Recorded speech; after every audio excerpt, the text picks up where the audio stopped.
Kingdom of Hope Sunny dreamt of boundless blue skies. Beneath them, a patchwork of islands floated in the air, laid on the backdrop of velvety darkness like a beautiful mosaic. Some islands were verdant and green, some were desolate and empty, and some were covered by ancient ruins, the weathered stones overgrown by moss. All of them were bound by colossal iron chains that rattled loudly as the islands rose and fell, hovering above the abyss, a scattering of pale stars shining somewhere far, far below them. In the center of the mosaic, an ugly wound gaped, a vast tear in space where nothing but emptiness remained. A lone island soared above that tear, 7 torn chains hanging from its slopes, a beautiful white pagoda standing on its surface in a mantle of clouds. Suddenly the sun rolled backward, soon disappearing behind the eastern horizon. The skies darkened, and then were illuminated again as a radiant moon streaked across them, swift enough to turn into a blurry trail of light. A moment later, it was day again, and then it was night once more. The skies grew torn between light and darkness, time flowing in reverse with terrible speed. Sunny watched as the islands beneath him slowly changed their shapes, as ruins rose from the ground and assembled into unwavering structures, as the stars burning in the abyss grew brighter and brighter, new ones igniting each moment, until the whole void was suffused with a furious white light. One after another, fallen islands rose from that annihilating light, the chains that had tethered them to the rest of the mosaic repairing themselves. Soon the tear in its center was no more, and instead a vast ashen wasteland of scorched isles appeared in its place. The ivory tower descended from high above, taking its place at the very heart of the wasteland. An instant later, the ashes were no more, revealing a breathtaking aerial city that sprawled across dozens of islands, all of them connected to each other by arching bridges and overflowing aqueducts built out of pristine white stone, with vibrant flags fluttering in the wind and sparkling waterfalls flowing into the abyss below. Slowly, Sunny's gaze was pulled west, toward the very edge of the chained isles. There, one of the great chains anchored them to the lands beyond, and a mighty fortress stood at the precipice, similar to the other border strongholds he had seen before. The island next to it resembled a vast stone bowl, with rows of seats cut into its weathered white slopes and a circular arena laying at its bottom, painted dull red. And even further than that was an island with a strange river that flowed endlessly through it, forming a circle around an ancient statue of a beautiful woman wielding a spear in one hand and gripping a beating human heart in the other, her nakedness covered only by a beast hide tied around her thighs, her face lost in the shadows. That was the island where Sunny found himself. And of course, he was thrown straight into the damn river. Gee goddamn it, why does this keep happening to me? Sunny was so angry that he didn't even feel any panic. Unlike the previous 2 times, the spell had decided to give him a cold and wet welcome first on the forgotten shore, then at the sanctuary of Noctis. This time, at least, he had an idea of where he was, and in which direction to swim if he wanted to reach the surface. Sunny strained his muscles to struggle against the strong current, and finally realized that something was terribly, terribly wrong. His body refused to listen. Or rather, it did, but in a way that made no sense at all. His limbs didn't move as he willed them to, and instead of swimming, he simply thrashed around, submerging deeper and deeper into the cold, dark water. His senses were all messed up too, so he couldn't even understand what had gone wrong. What the hell? Now, Sunny finally was starting to panic a little. This went way beyond what he had experienced in the first nightmare. Back then, the body given to him by the spell had felt almost the same as his own. This time, however, it was way too unfamiliar. Was this what Master Jet had warned him about? Sonny tried to keep calm and swim ashore, but moving through water, especially with such a strong current, was not an easy task. It required a lot of coordination and a fair bit of balance, which he simply lacked right now.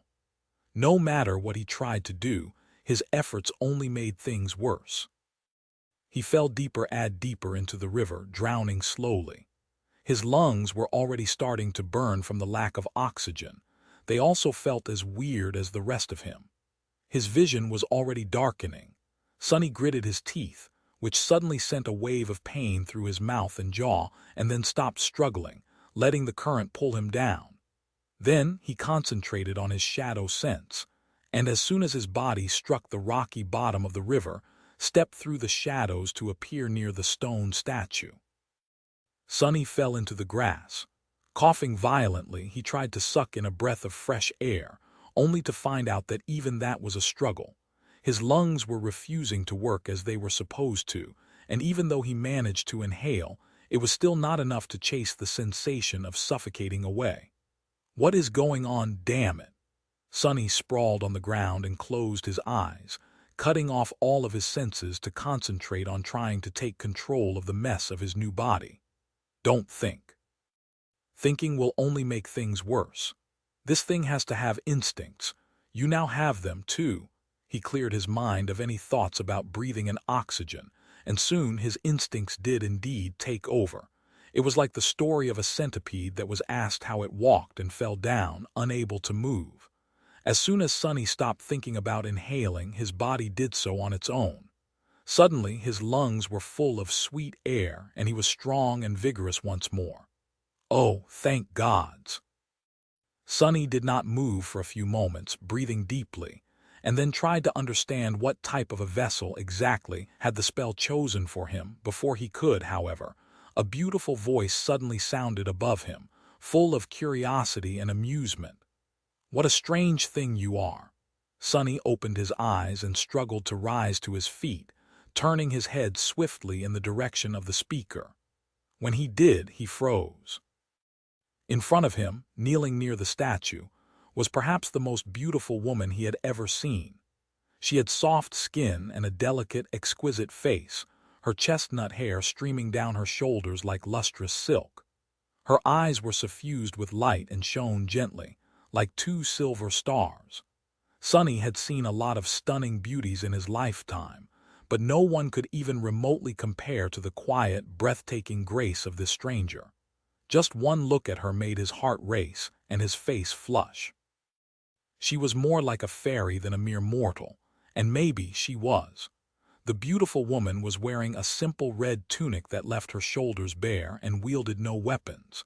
Despite that, her presence was vast and permeated the whole island. It was as though the blades of grass bent slightly to be closer to her. The rays of sunshine changed their path to caress her skin, as if she didn't exist in the world, but instead the world existed around her. And something about her felt strangely familiar. Sonny opened his mouth, stunned, and said, greetings. Or at least he tried to. However, what came out of his mouth instead was a hoarse, bestial growl.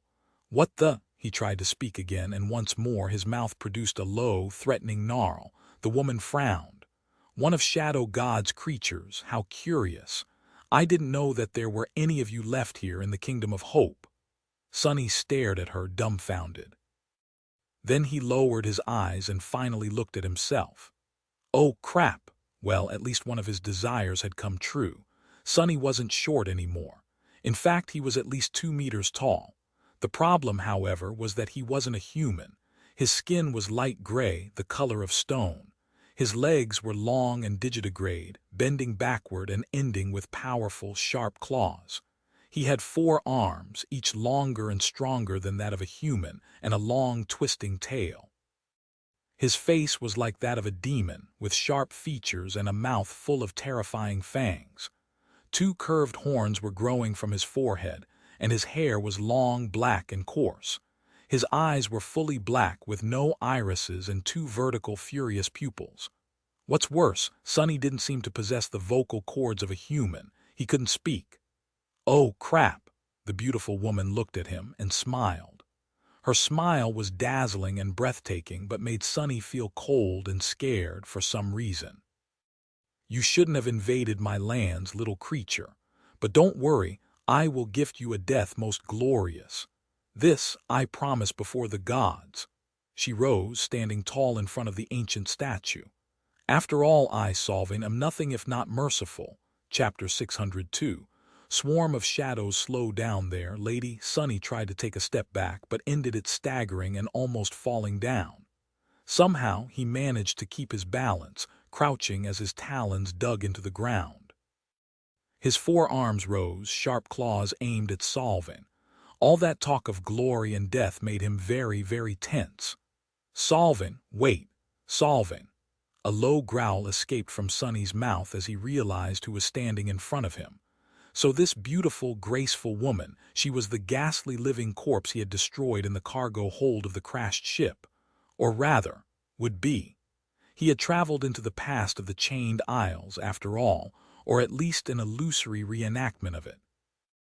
It made sense that Solving had not succumbed to her harrowing fate. Yet, Sunny shivered, remembering the silent pleading and boundless torment in the empty eyes of the Wormvin's host. How could those terrible eyes be the same as the radiant ones looking at him right now? Suddenly, he was overwhelmed by pity, compassion, and sorrow, and fear. Because if he was right and this was really the same Solving, then this dazzling stranger who had just promised to gift him a glorious death was a saint. And a saint promising to kill him was not something Sunny had ever wanted to hear. He peered beneath the surface of Solving's lovely figure and saw a single sphere of light burning brightly in her chest, so radiant as to appear almost blinding. Her soul core, the soul core of a transcendent.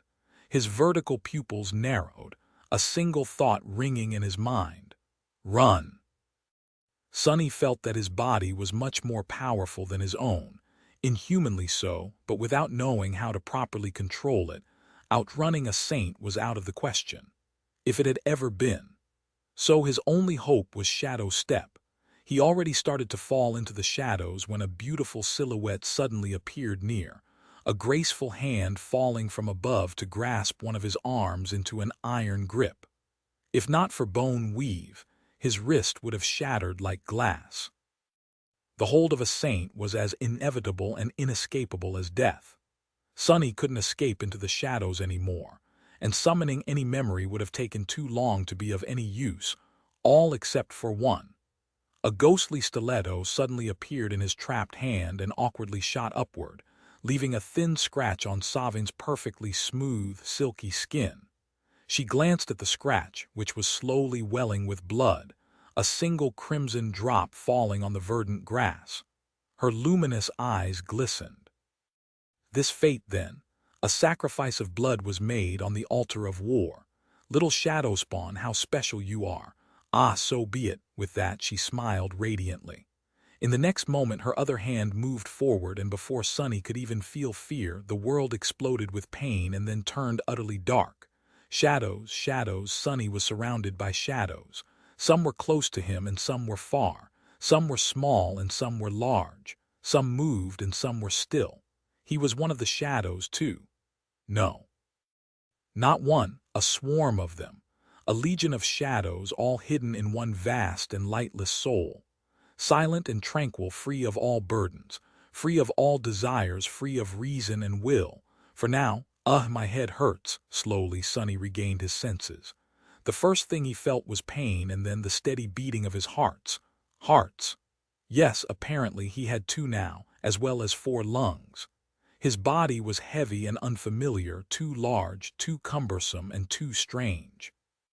Something hard and cold was pressed against it, making him feel a dull pain in his limbs.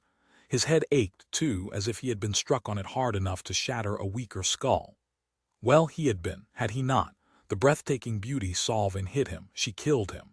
Damnation, why am I still in pain if I am dead? What nonsense is this?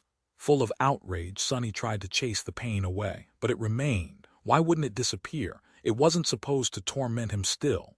Unless he wasn't dead. And the saint had not, in fact, killed him with one strike. Sunny hissed and opened his eyes. What he saw made him stare for a few moments and then laugh. Or rather, he wanted to laugh, but what came out of his mouth instead was a chilling, deeply disturbing, uneven wail. "Oh gods, this is just too on the nose, really. Come on." Sonny was so amused because the hard and cold things pressed painfully against his body were the sturdy bars of an iron cage. He was in a cage again, and there was a steel collar wrapped around his neck. Sonny was, once again, turned into a slave. "Hey, Spell, is this funny to you? Are you happy with yourself, you wretch?" His new cage was way smaller than his previous one in the Night Temple. In fact, it was barely large enough to fit his lanky body with all its limbs, claws, and horns. The cage was hung from the ceiling by a rusty chain, and his every move caused it to sway lightly, the bars digging painfully into his flesh. Sonny growled angrily and looked around, trying to make sense of his previous sensations. What were all the other shadows he had felt close by? Crap! All around him were rows of hanging cages of different sizes, and each of them imprisoned a creature of some sort. There were monstrous wolves, stone gargoyles, giant slithering worms, bulging mounds of flesh with gaping circular maws, and all kinds of abominations, some of which he had seen and fought before, and some that he had never even heard of. There were closed metal boxes that produced the sound of hundreds of small feet rustling against their surface, and cages large enough to fit a chain worm. In fact, there was a chain worm trapped in one not too far away from Sonny. There were even cages that contained humans. Sonny stared at this dungeon of horrors for a bit and shivered. What the hell is this place? Chapter 603. Menagerie of Monsters. Sonny stared at the Menagerie of Monsters for a bit, getting used to the fact that his eyesight was different now, too. His eyes seemed to be much keener, and were naturally able to see in utter darkness, as opposed to being gifted this trait by his aspect, but had trouble differentiating colors. The world was basically black and white, or rather consisted of various shades of gray, similar to how he used to see the world through shadows. His sense of smell was also enhanced, overloading his mind with an avalanche of new information. It was hard to concentrate on any one thing, let alone make sense of all this mess. Who cares? Let's just get out of here. Just like in the Night Temple, the cage limited his shadow sense. However, this one did not sap him of shadow essence, which was a pleasant surprise. Sonny's joy was short-lived, however. As soon as he tried to shadow step away, he realized that he couldn't teleport through the iron bars. What's more, even his shadows couldn't slide through them, as though there was an invisible barrier blocking their way. Sonny gritted his teeth and felt a sharp pain as his fangs sunk into the soft flesh inside his mouth. He tried to curse and produced a furious growl instead. After that, he simply remained motionless for a bit, staring at the other prisoners of the dungeon with gloomy resentment. Curse it all. Finally, he shook his head and awkwardly knelt at the bottom of the cage, grasping the iron bars with all four of his hands. Moving twice the amount he had possessed previously was a bit of a challenge, but he did manage after a couple of attempts. Fine. There are other methods. I'll melt this whole damned cage if necessary. He stretched one hand through the bars and summoned the cruel sight. And then nothing happened. The only thing that changed was that his steel collar turned a little colder for a moment. Sonny frowned, his black eyes growing even darker, then tried again. The somber weapon did not appear. There was no tenebrous mist shrouding his hand, and no feeling of a small portion of his shadow essence disappearing to grant the memory a physical shape. Feeling unease, Sonny lingered for a second and then tried to summon the midnight shard. Once more his collar grew colder for a moment and nothing happened. What is going on? One after another, Sonny tried to manifest all of his memories to the same result. His memories refused to appear, and not even a single spark of ethereal light ignited in the darkness of the dungeon. It was almost as if they were all gone, stolen. Even Weaver's mask, panicking, He hurriedly summoned the runes, hoping to see that he was wrong, that the list of his memories did not turn empty. No, no, no, no, no. But the familiar shimmering runes did not appear. There was nothing in the air in front of him, just cold and dark emptiness. Wait, what? Sonny called the runes forth again and again, but they were inexplicably gone. His collar was now as cold as ice. Can't be.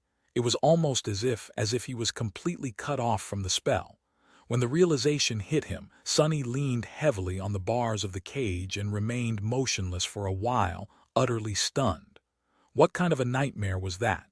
How was it even possible to lose connection to the spell? Spell, it was the spell, damn it. The terrifying, almighty spell. Who could snatch an awakened away from it? He wasn't even able to enter his soul's sea. The scale and scope of this tectonic change simply failed to fit into his mind.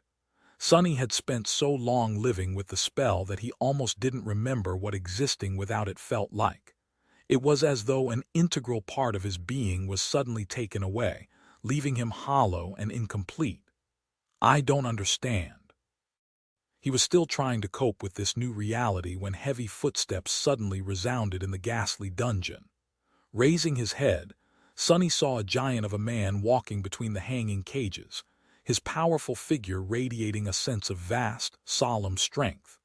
The man was wearing a worn leather armor and a tattered red robe, its edges frayed and torn. On his back, a barbarous curved blade hung, wide and heavy enough to split any abomination in half, and on his belt heavy chains rattled with each step. The giant's face was hidden beneath a hood, but Sonny didn't need to see it to know that he was looking at an Ascended, and that Ascended was walking straight to his cage. Now is my chance, but to do what exactly? Sonny was not accustomed to his new monstrous body and was devoid of the ability to summon memories. He was unarmed and defenseless. He didn't even know if his aspect still worked. What was he supposed to do? Try to fight a master with his bare fists, claws, or whatever? Or wait and see what happens? In the end, the cautious part of his mind won. Sonny silently stared as the man in the red robe approached the cage, glanced at him, and then somehow made the iron bars disappear without a trace. One moment they were there, and the next, they were gone, throwing Sonny to the ground. The giant cruelly slammed his massive fist into Sonny's head, and before he had a chance to shrug off the disorientation, a thick chain was already fastened to his collar. Then Sonny was dragged somewhere, sliding across the dirty floor as the collar dug painfully into his neck. Not too long after that, bright sunlight suddenly blinded him. A sharp pain pierced his black eyes, and a moment later, Sonny was thrown ruthlessly to the ground, landing on it in a graceless heap. Still unable to see, he felt the chain being removed from his collar. Slowly his eyes adjusted to the light, and even though his vision was not as good as it had been in the darkness, Sonny was able to see that he was sprawled on the stone floor of a circular arena. All around him, rows of seats rose, cut from pristine white stone to form a vast amphitheater. The theater was not crowded, and yet there were a lot of humans seated in it, looking down at him with joy and excitement. They were dressed in simple tunics and other kinds of archaic garments, most of them of some shade of red. The arena itself was not white like the rest of the amphitheater. Instead, it was dull red too. Or rather, it might have been pristine once, but now its stone surface had absorbed too much blood and changed color. Sonny looked up and saw another monster being let off its chain some distance away. A cold shiver ran down his spine. Yes, he was a slave again. But it seemed that, this time, fate had made him a very different kind of slave. Wait, don't tell me. As the crowd of spectators cheered, the other monster roared, spun around, and fixed its bloodthirsty eyes on Sonny. It's a damned Colosseum. Chapter 604. Shadow Gladiator. There were wooden fences built throughout the arena, partitioning it into many small enclosures, each connected to a next one by a rusty iron gate. Currently, Sonny was at the very edge of the Colosseum, with one of its stone walls behind him. 3 sturdy fences formed the rest of the killing box, sharp spikes mounted on them to prevent the combatants from trying to escape. And that was unmistakably where he found himself, a Colosseum, a theater of death where slaves fought each other for the entertainment of the crowd, unless they wanted to be slaughtered by the other gladiators or their own masters. Granted, this one was rather strange. For one thing, the slaves were predominantly wild beasts and monsters of all kinds, as opposed to captured humans. The crowd was behaving weirdly, too. After his experience in the dreamscape, Sonny expected to see the spectators overwhelmed by bloodthirst and dark, cruel fascination. Instead, these people seemed to be joyful and proud, almost solemn. It was as though they were genuinely happy for the gladiators, even a little bit jealous. The crowd was undulating and shifting, singing one word over and over again. Glory, glory, glory. Their voices merged into an echoing, thunderous roar. What the hell is wrong with these bastards? Sadly, Sonny didn't have a lot of time to think about the weirdness of the audience. He had bigger problems on his plate. Right in front of him, another creature was let go of the chain, its powerful body covered in dirty brown fur. 4 mighty paws, a long muzzle with terrifying fangs, and 6 eyes burning with madness. It was very similar to the dread wolves he had fought at the island covered by strange, twisted trees. And it wasn't alone. 2 more beasts appeared from behind the first one, falling low to the ground as guttural growls escaped from their maws. Damnation! Sonny shifted his gaze, trying to discern the rank and class of the murderous beasts. They seemed a lot smaller than the fallen monster he had killed before, at least simply the size of a bull instead of a full cargo vehicle. His newfound ability to peer into the souls of living things and see their soul cores was going to come in handy. However, what he saw beneath their tough hides left him confused. Instead of spheres of radiant light, the creatures had hideous masses of swirling darkness at the center of their beings, veins of it spreading throughout their souls like cancerous growths. In the depths of that darkness, something unclear seemed to be moving, as if trying to break free. The sight of it was both frightening and repulsive. It reminded him somewhat of the harrowing rot he had witnessed in the ebony toe, growing from the severed arm of Weaver. So this is what soul cores of the nightmare creatures look like. Sonny had no idea how to judge the rank of such cores, since he only knew to measure the usual ones by their size and luminosity.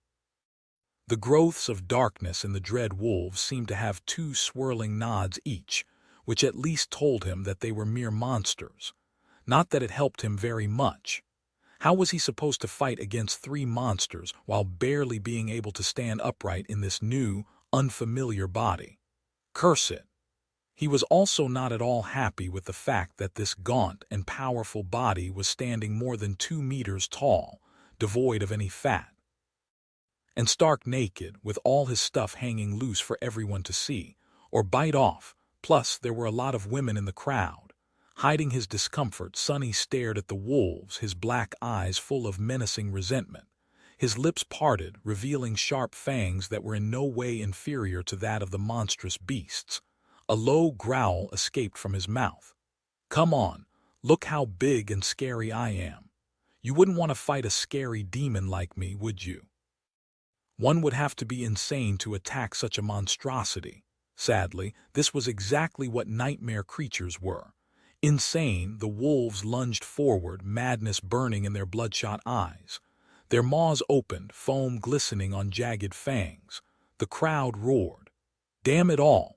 Sonny commanded the shadows to wrap themselves around his body, which suddenly turned black and lusterless, as though cut from obsidian. Thankfully, at least that part of his aspect still worked. Almost instantly, his might quadrupled, and so did his speed. He dashed through the darkness and appeared from the shadow of one of the wolves, his 4 hands shooting forward to grab the beast, sharp claws sinking into the soft flesh. Sonny was still struggling to control his body, and for that reason, His movements were much slower and messier than they could have been. But embraced by the three shadows, he simply used brute power to overcome that disadvantage. Raising the massive monster above his head, he hissed and pulled with all his might. Lean muscles moved like steel cables under his onyx skin, and in the next moment, a river of blood flowed onto his horned head from above as the body of the wolf was mercilessly torn apart. The crowd went wild, their voices growing loud and triumphant, at least of those spectators who were close to his enclosed box. What are you screaming for, idiots?" Sonny was more than a little startled by the violent strength of his new body. It was much more powerful than his human one, however. It was also much taller, and his center of gravity was much further from the ground. For that reason, Sonny miscalculated his posture completely, lost his balance, and toppled over as soon as the dread wolf's body lost its integrity. He crashed onto the bloodied stones, instinctively raising two of his four hands to cover his throat.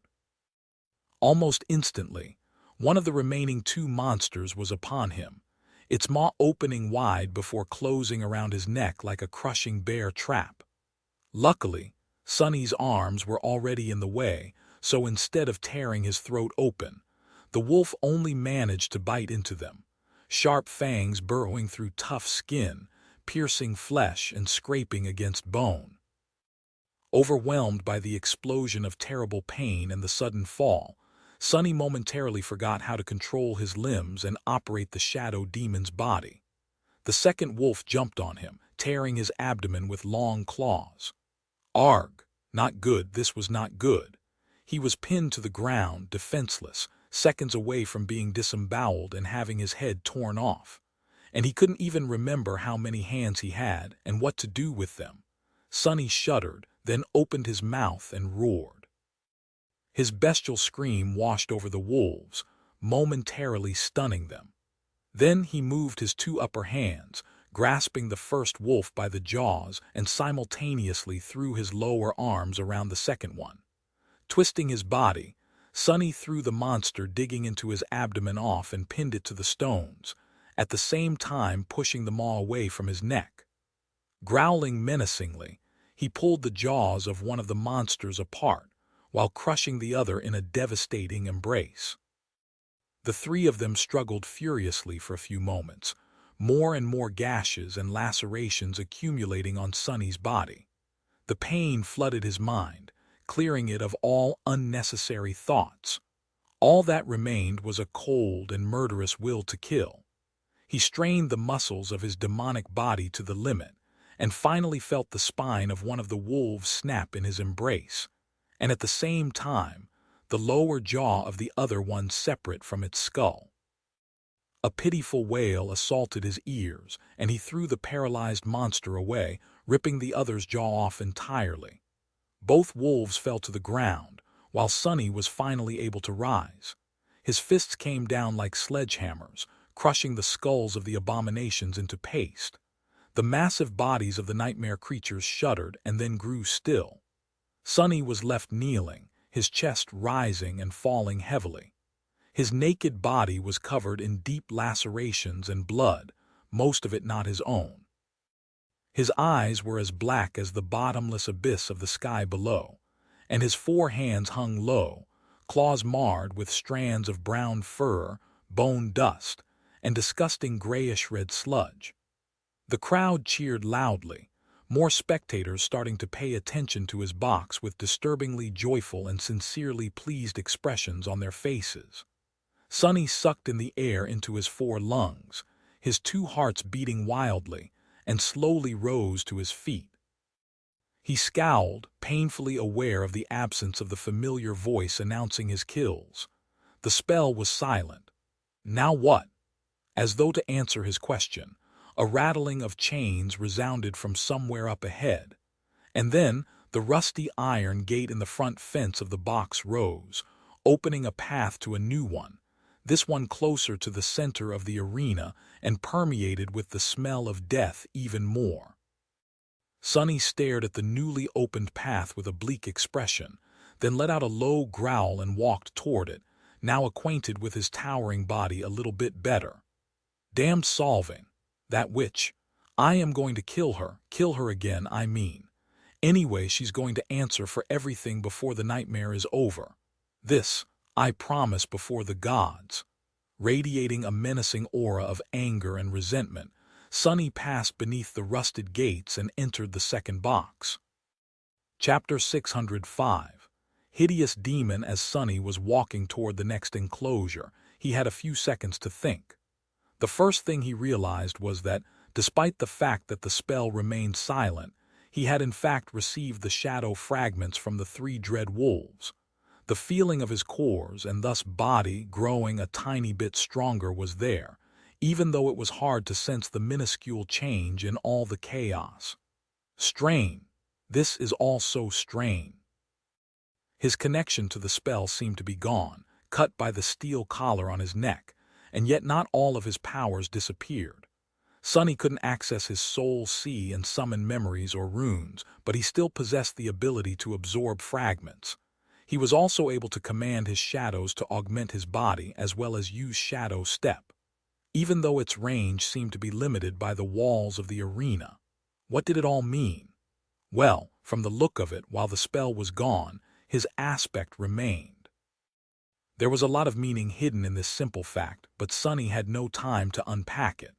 What else was his aspect capable of? Walking under the rusty gate, Sonny hesitated for a split second and then summoned the Soul Serpent. A moment later, almost unnoticeable on his obsidian skin, an intricate tattoo of a coiling serpent appeared, wrapped around his arms and torso. When Sonny sent shadow essence coursing through it, the coils shone with dark radiance, revealing themselves for everyone to see. His lips moved, revealing powerful fangs in a frightening grin. So you are here as well, buddy. What did it mean? It meant that Sonny didn't have to fight unarmed anymore. It also meant that Saint was with him as well. He might not have been the most deadly of creatures at the moment, still unaccustomed to this new lumbering body. But the two of them, together, Sonny and Saint, were a duo most fearsome. Full of new confidence, he entered the second killing box, sending his shadow sense forward to encompass it. What he saw there made him squint a little. There was already a battle going on in the enclosure, a pair of humans desperately trying to fight off a swarm of small, swift lizard-like creatures. Both of them wore white tunics, the younger one unarmed, while the older one had a simple sword in his hands and a leather cuirass protecting his torso. There were several human corpses laying on the ground, terribly disfigured by the sharp claws and triangular fangs of the abominations, with their once white clothes soaked in blood. Sonny shifted his gaze and saw the vile darkness spreading through the souls of the lizard-like gremlins. From the look of it, they were all awakened. The same as the wolves he had fought, Sonny measured the strength of the monsters during the battle and judged their rank to be the same as his. The younger man was an awakened as well, with a single radiant soul core, while the older one had none at all. He was a mundane human. As Sonny watched, the older warrior was finally overwhelmed and fell to the ground, the gremlins easily tearing through his cuirass and sinking their claws and teeth into the soft flesh beneath. The young man screamed and dashed to help him, but it was already too late. Even though the awakened youth managed to kill several beasts with his fists and push the others away, his partner was already mortally wounded. He shuddered, a river of blood flowing from a ghastly gash in his neck, and weakly pushed the hilt of the sword into the younger man's hands. The crowd went wild, happily chanting the same damned word, "Glory, glory, glory." The last surviving human raised his head, pain and sorrow mixing with hatred in his light blue eyes. He didn't get to dwell on his loss for long, though, because the remaining gremlins were already rushing to tear him apart. Some, however, found a new target.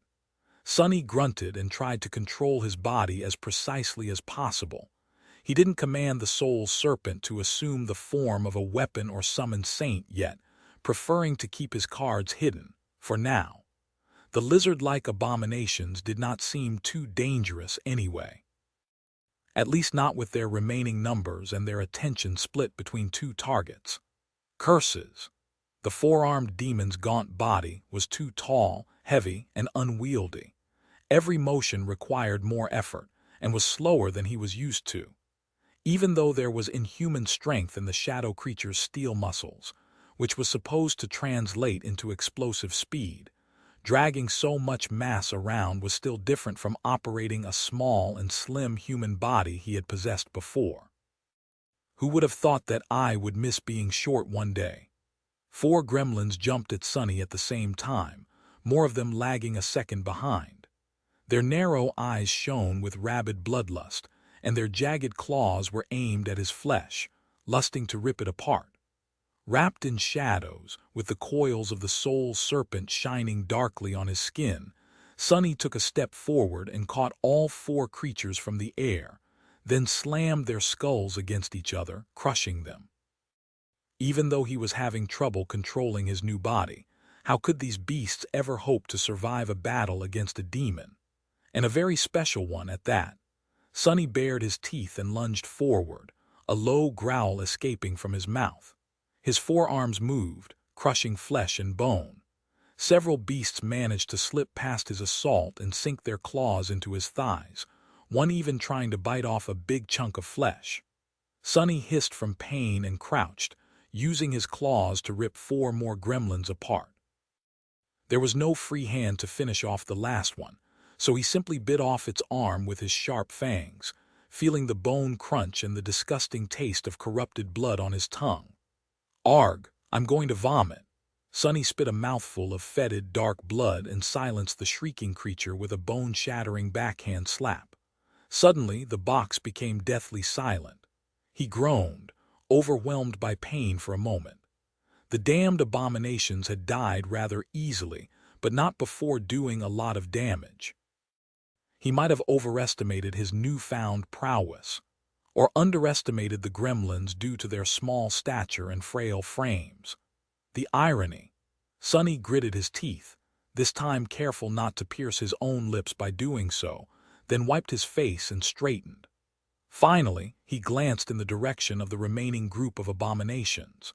To his surprise, they were already dead. The young awakened had slaughtered them with the sword somehow, and was now standing there motionlessly, frozen stiff by fear.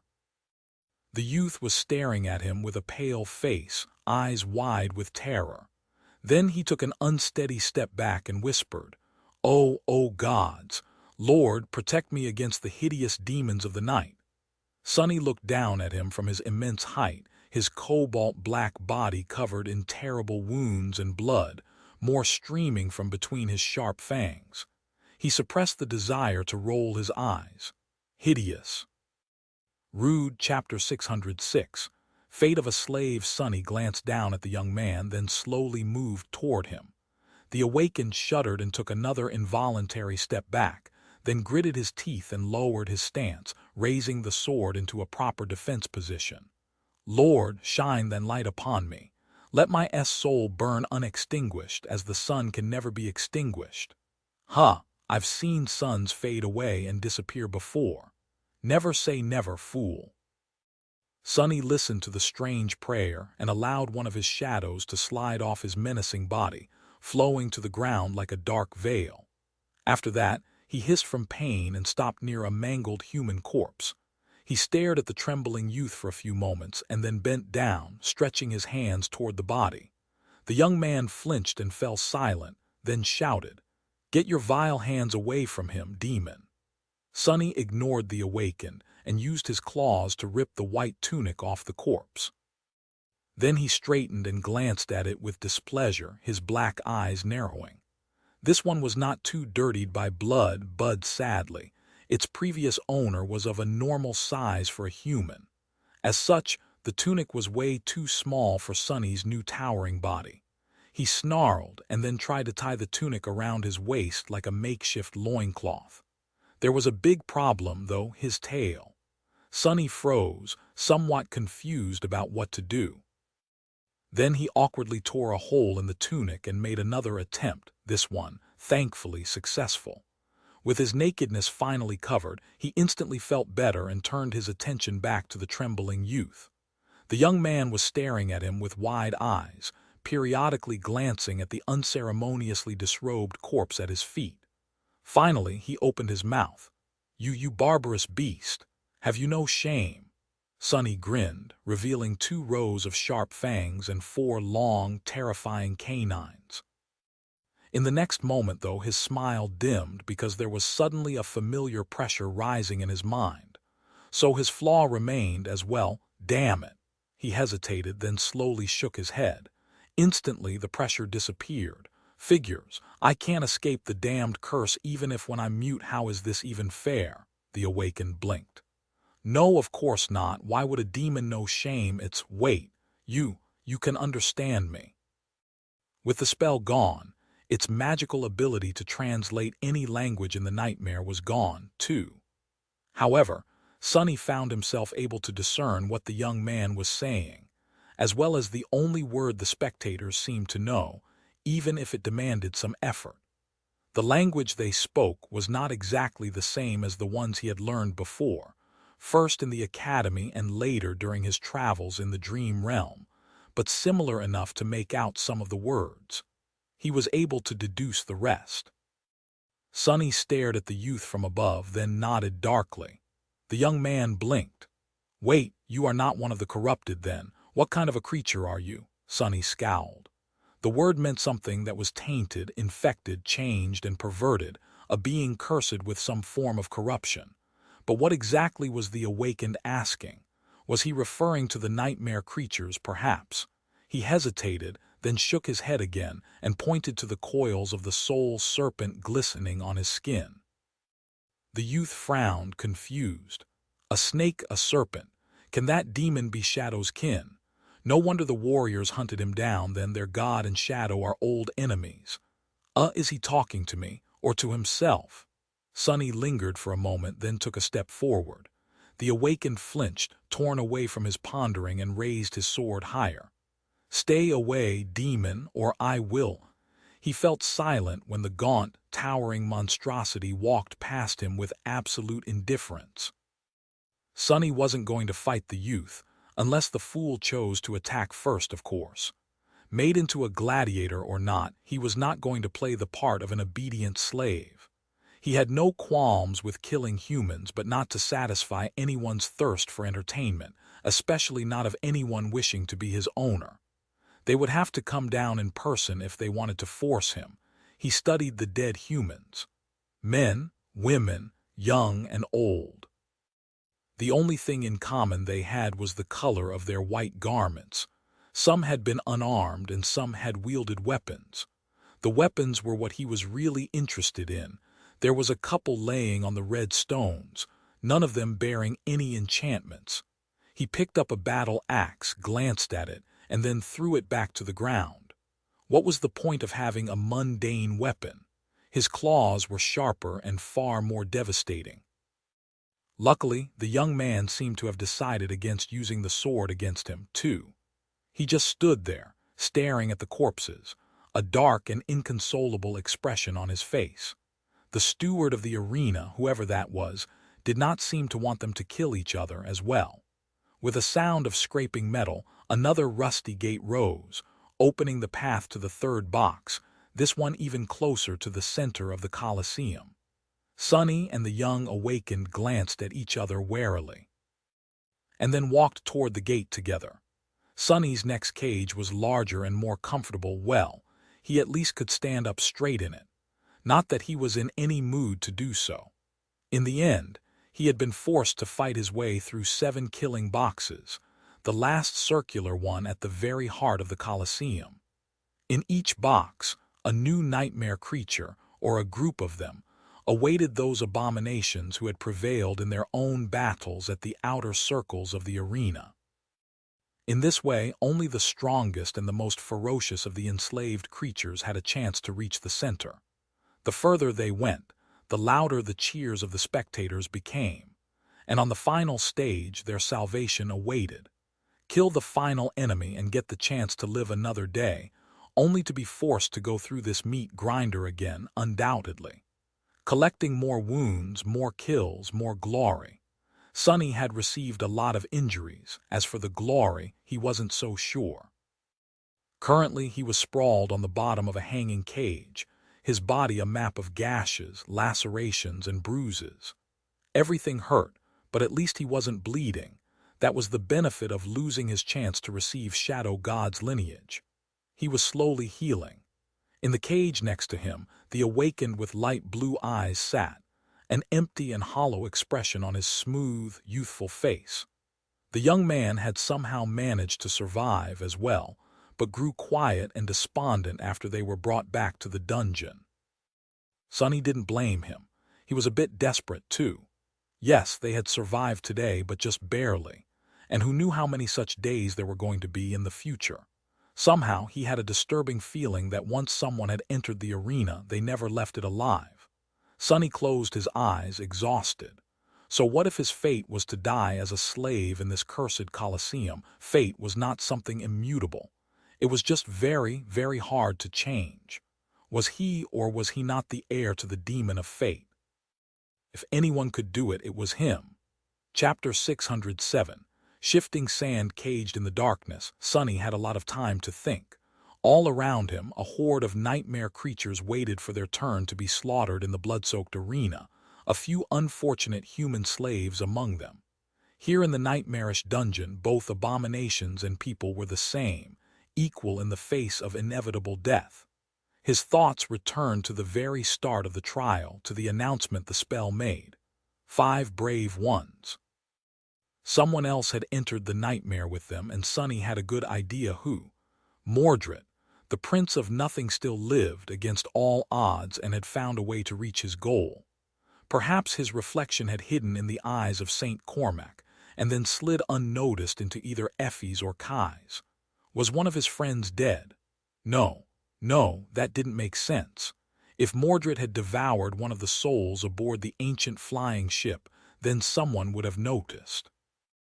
The Firekeepers were a close group, and knew each other too well to miss a sudden change in the demeanor of one of them. As for Effie and Kai, if they had fallen victim to Mordred's terrifying ability, then there would have been only 4 souls entering the nightmare. But who was to say that the Prince of Nothing had to invade a soul once his reflection jumped into the person's eyes? Maybe he could just hide in the reflections, biding his time and waiting for an opportunity to find a better vessel. And speaking of vessels, Sonny studied his monstrous body, his black eyes full of a somber apprehension. Why had he been sent into a body of a demon? The spell was supposed to find suitable vessels for the challengers. Had he been made into a hideous abomination because of his 3 shadow cores? After all, it was hard to find a human with a soul worthy of a divine aspect. If so, was Mordred in the body of a terror right now?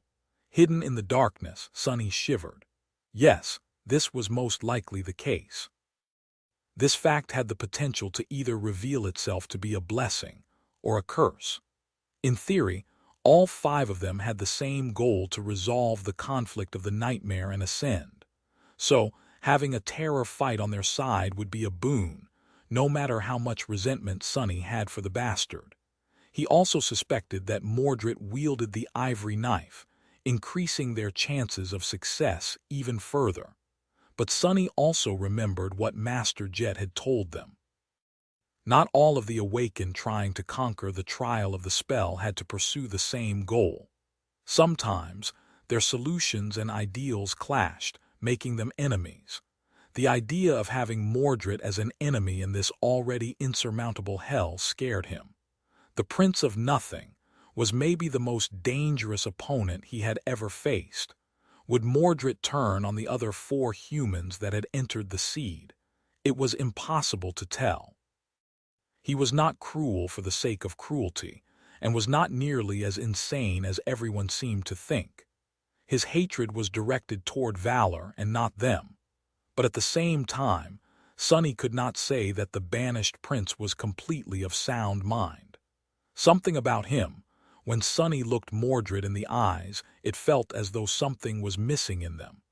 It was a very small difference, but one that made facing the Prince of Nothing strangely unsettling.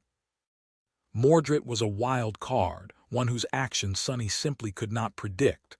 No point in dwelling on it right now. Unless I find a way to escape this morbid place alive, all that awaits me is death anyway. He shifted and hissed slightly as pain radiated through his body, originating from countless wounds. Sonny thought back to his battle in the arena. Strange, it was all so strange. Some of his powers were gone, but others remained. His aspect seemed to be unaffected, by his connection to the spell was gone. Then, did this mean that an aspect was not a part of the spell, but instead existed outside of it? Trapped in an unbreakable enchanted cage, Sonny scowled. A long, long time ago, back when he had passed the first nightmare and received his aspect, it had felt as though the power was coming from somewhere deep within him, as opposed to from an external source. Was the spell only awakening inherent powers that were locked inside human souls and not creating them? Wait a minute.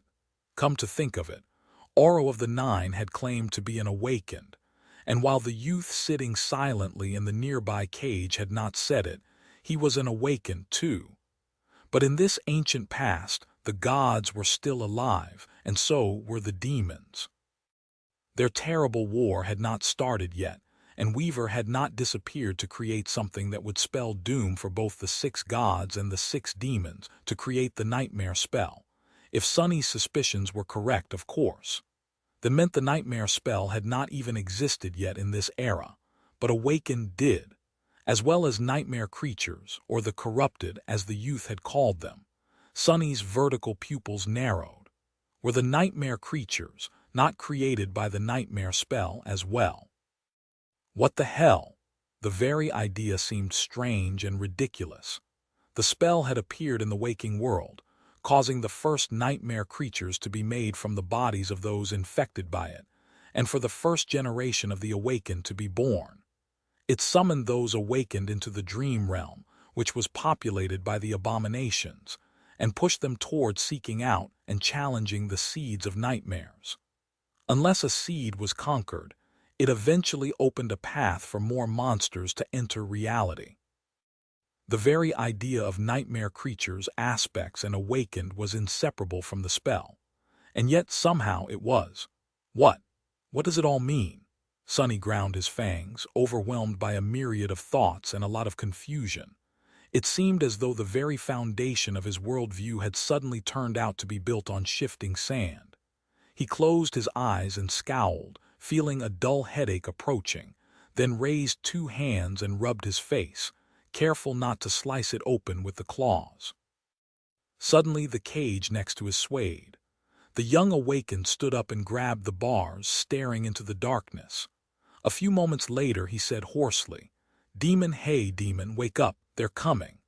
Chapter 608, Reincarnated as a demonic gladiator in a magical world. Glory, glory, glory. Sonny growled, falling to the ground, the heavy body of a stone gargoyle pressing him down, its claws buried in his chest. A dark radiance rose from his skin, the scales of a coiling serpent becoming more visible, and then one of the forearms of the abomination shattered, pulled apart by his hands. The creature roared, its tail shooting forward like a spear. He had no time to dodge or deflect the blow, so instead, Sonny simply endured the blinding pain of the stone spike piercing his shoulder and pushed with his feet, straining to jump up. As the result, his horn struck the gargoyle in the chin, impaling it through the skull. Something cold streamed down his face, and momentarily blinded, Sonny struck the abomination in the chest with all his might, sending the stone Goliath flying back. The gargoyle exploded into a rain of stone shards when its body struck the floor of the arena. Sonny breathed heavily, his torso a mess of torn flesh, and then tiredly searched for the remaining enemy, which was supposed to be fighting the awakened youth, if he was still alive. His second day in the Colosseum had been both easier and more harrowing than the first. It was easier because Sonny was slowly growing accustomed to his new inhuman body. For someone else, this process might have taken longer, but he had always put adaptability and control of his physicality first. Both the flowing battle-style Nephis had taught him and Shadow Dance were meant to make the practitioner as flexible and versatile as possible, the latter especially being the pinnacle of malleability. So he had plenty of practice to prepare himself for waking up in the body of an actual demon, ironically. Who would have thought? But this day's battles were also much more lethal. At first, Sonny had thought that his luck was just this bad, but after he and the young awakened had barely survived the first 2 boxes, the youth shared a bit of knowledge that put everything into perspective. Apparently, by surviving the previous day's slaughter and making their way to the center of the arena, the 2 of them earned the privilege of being added to the main herd of gladiators. In other words, everyone and everything they faced today had won 7 consecutive fights in the past as well. This was the cream of the crop of the enslaved combatants, more or less. And the final stage was also going to be different. Damnation. He sensed 2 swift shadows some distance away, then finally saw them. His eyesight wasn't the best in daylight, so Sonny relied on shadow sense more and more. The kid was still alive, wielding a simple sword and a rusty shield that he had picked up in their second fight. He was dancing around the gargoyle, showing a good grasp of combat technique and more than a little bit of talent. The young man was inexperienced but incredibly talented. His battle prowess was perhaps on par with what Sonny himself had shown on the Forgotten Shore, or even greater. Not that it was going to help the youth. What was the point of knowing how to wield a sword when that sword had no chance of piercing the enemy's stone skin? Demon, I can't hold it off much longer. Sonny sighed, then stepped through the shadows, appearing behind the gargoyle in a whirlwind of claws. With a loud roar, he crashed into the towering creature and caught it in a deadly embrace. The steel cables of his muscles moved under the obsidian skin, and with a low growl, Sonny lifted the heavy abomination into the air. Gods, is this how much Saint weighs? Even for his demonic body, the burden of a monster of similar proportions made entirely out of stone was almost too much. Almost, without stopping his lunge, Sonny carried the gargoyle forward like a speeding train and smashed the creature against the spikes mounted on the wall, impaling it on them. The crowd roared, expressing their joy and admiration of his brutality. Sonny watched as mad light was extinguished in the eyes of the abomination, then took a step back and fell heavily to one knee. Can you shut up for a moment, you bastards? Today, he hated the spectators even more than he had yesterday. The awakened youth was already beside him, staring at the dead gargoyle with a dark expression. Then he glanced at his sword, and finally at the 4-armed monstrosity near him. Demon, you don't look too well. Sonny's look was at him with his black eyes, no recognizable human expression on his strange, bestial face. No way you noticed. Damn, what a fool. Sonny indeed did not look too well. In fact, he looked terrible, with his obsidian skin torn in many places and sliced muscle tissue visible beneath. The most disturbing thing about it was the fact that his mangled flesh was awash with crimson blood, but none of it flowed out of the wounds, as if possessing a will of its own. He had not fared as well as he had thought he would in the battle against the gargoyles, in large part because the monsters had turned out to be much more powerful and swift than the similar creatures he had fought before in the future. Although Sonny was reluctant to do so, he suspected that he would have to reveal at least one of his 2 hidden cards, the Soul Serpent or Saint, before too long. The youth hesitated for a few moments, then suddenly stepped forward and put his hand on Sonny's torn chest. Sonny hissed, shocked by the unexpected gesture. Don't move, demon, I'm trying to help you. What the hell? Suddenly, the young man's light blue eyes shone with cerulean light, and his curly blonde hair moved as if brushed by an otherworldly wind. A warm sensation spread from his palm into Sonny's aching body. Slowly, the pain receded, and at the same time, the torn fibers of his flesh started to repair themselves, growing back together. In a dozen seconds or so, miraculously, the terrible wounds on his body had almost closed. The young man, however, paled considerably and stepped back, his breathing fast and rugged. It seemed as though his soul essence was largely drained. Well, I'll be damned, the fool. Was a healer. Sonny couldn't know whether to laugh or cry.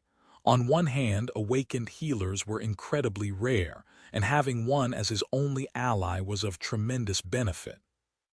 On the other hand, his only ally in the battle arena also turned out to possess an aspect that was absolutely useless in a fight, so there was that as well. The iron gates rattled, opening the path to the next killing box. Sonny hesitated for a few moments and then rose to his feet. No, this is good. I can kill anything the slavers throw at us. He just has to keep me alive. He glanced at the pale youth, then nodded curtly and headed toward the gates. Before walking through them, however, he stopped and tore off the long tip of the dead gargoyle's tail, then handed it to the young man. The stone spike of an awakened nightmare creature was bound to perform better than a mundane weapon at least. The awakened stared at him for a bit, then sighed and dropped the sword onto the ground. They walked through the gate, and Sonny's face instantly darkened. I know that smell. The chain worm he had seen before in the dungeon was already crawling through the other gate, its terrifying maw dripping with black blood. The crowd began its chant again, ecstatic to see the fallen demon advance to the next box. Glory, glory, he sighed, full of dread and hatred. All right, bastards, I'll show you glory. Chapter 609. Glory. Sonny tore the chain worm apart, pieces of flesh and puddles of blood covering the red stones of the arena like a ghastly carpet. Then, shrouded in impenetrable shadows, he thrust his hands into the mangled carcass of the slain abomination and ripped 3 bloody soul shards out. Ironically, killing the fallen demon had not been too hard for him. A long time ago, Master Roan had described these vile creatures as incredibly formidable and deadly opponents, someone that even he would not have wanted to face alone. But that was because Master Roan was a human. Chain worms fed on metal, and as such, steel weapons and armor were useless against them. Sonny would have been in trouble if he was still in his human body, and most of his arsenal of memories suddenly became ineffective. However, he was a demon now, one of the shadow spawn, or shadow's kin, or whatever it was he had been turned into. His claws, his fangs, and his shadows were the perfect weapon to destroy such abominations. Of course, fighting against a creature 1 rank higher than him was not easy. But augmented by 3 shadows, he had managed to dismantle the massive abomination without too much trouble. In fact, killing the chain worm had been much easier than killing Master Pierce. He wasn't even wounded, at least not seriously. The crowd grew silent, shocked by his display of ruthless brutality, and then exploded with cheers. Glory, glory. It seemed that they enjoyed seeing someone triumph against a stronger opponent much more than anything else. Crazy bastards. Sonny glanced at the spectators with resentment, then walked over to the young awakened and pushed the soul shards into his hands. The youth looked at them with a frown. These are these soul shards. Gods, how can he be an awakened and not know what a shard looks like? Sonny stared at the young man darkly, then nodded and raised one hand to his chest, making a fist. The awakened hesitated. Don't you want to consume them yourself? Sonny snarled, then shook his head. Finally convinced, the youth crushed the shards in his fists and froze, a funny expression appearing on his face. What a strange feeling. Whatever. Sonny wasn't giving the shards away out of altruism. For better or worse, the young man was now his partner. The stronger he became, the better he would be able to aid Sonny, both in battle and while using his healing aspect. And Sonny was going to need a lot of healing. That he was sure of. After that was done, they proceeded to the fifth cage, and then to the sixth, and finally to the last. By that point, Sonny was nearing his limit. Both battles after the chain worm had tested him in ways he had not expected, draining him of essence, damaging his body, and putting a heavy strain on his endurance. He was exhausted and overwhelmed by pain, the merciless sun shining blindingly in the blue skies and making his black eyes ache. At least the crushing seemed to ignore the island where the Colosseum was located. In fact, Sonny had not felt the island move either up or down even once. Perhaps it had a permanent altitude like the sanctuary of Noctis. The seventh battle, the last one they had to survive today, was indeed different. The central stage of the arena was circular in shape, with 6 gates in its walls. 4 were already opened, and 2 still stood closed. Corpses of several terrifying creatures were laying on the red stones, steam rising from the pools of blood surrounding them. And in the middle of the killing stage, 2 humans stood, their faces hidden behind the helmet visors. Both were tall, strong, and clad in archaic armor. Their garments were painted bright red, and so were the plumes of their helmets. One was armed with a spear and a shield, while the other wielded an axe and a sword. These were worshippers of war god, just like the spectators singing from the stone seats of the great amphitheater. The young man shivered. Warmongers, these mad dogs. Sonny tilted his head, paying no attention to the raging crowd as he studied the 2 humans. Both were awakened and, from the look of it, of sufficient power and skill. They were calm and solemn, their eyes empty of even a hint of fear, and instead full of confidence and savage joy. Glory. That was what all of them were here for, willingly or not. The masters of the arena wanted their slaves to fight for it, but they also wanted to achieve it themselves. After the initial culling had taken place, the final obstacle the gladiators had to overcome each day was to kill some of their slavers. And the slavers had to survive the onslaught of the slaves if they wished to live. In fact, all of the battles in the arena served a singular purpose: to deliver the best and the most formidable opponents for the worshippers of war to temper themselves against, or die trying. Mad dogs, indeed. All these people were insane. Sonny was now more sure of it than ever. It didn't change anything, though. He still had to kill the 2 awakened warriors if he wanted to survive. Or rather, if he wanted to earn the chance to be killed in the arena some other day. With a low growl, Sonny sent one of the shadows to the ground. In this fight, being aware of his surroundings was going to be more important than raw strength. No awakened human could challenge him in terms of raw might, after all, unless their aspect was solely focused on it. But such an aspect was the least dangerous an enemy of his could possess. It was easy to understand and predictable, at least. It was the versatility and unpredictable nature of aspects that made Awakened so dangerous. Without much fanfare, the 4 of them lunged at each other, an almost palpable killing intent permeating the arena. The 2 warriors fought with tremendous skill and combat prowess. The 2 warriors fought bravely and furiously, moving like 2 parts of a single organism. The 2 warriors fought with incredible insight and cunning, both wielding clarity like a deadly weapon. Truly, they were worthy of being the followers of war. But in the end, both of them died. How could they resist a creature that could turn their skill against them, who had faced terrors so vast that most humans would have been driven mad by a mere glimpse of them, and who lived his life wearing countless lies like a mantle? Sonny watched as the corpse of the second human fell to the ground, awash in blood, light dimming in his unbelieving eyes, and sighed. "Here's your glory, poor fools. How does it taste? Is it sweet? Is it bitter? Or does it taste like nothing at all, like the empty lie that it is?" Turning away from the dead men, he glanced at the crowd, expecting to finally see sorrow and displeasure on the faces of the spectators. He had just killed 2 of their own, after all, but his hopes were instantly crushed. The people gathered in the amphitheater were not at all perturbed by the death of their brethren.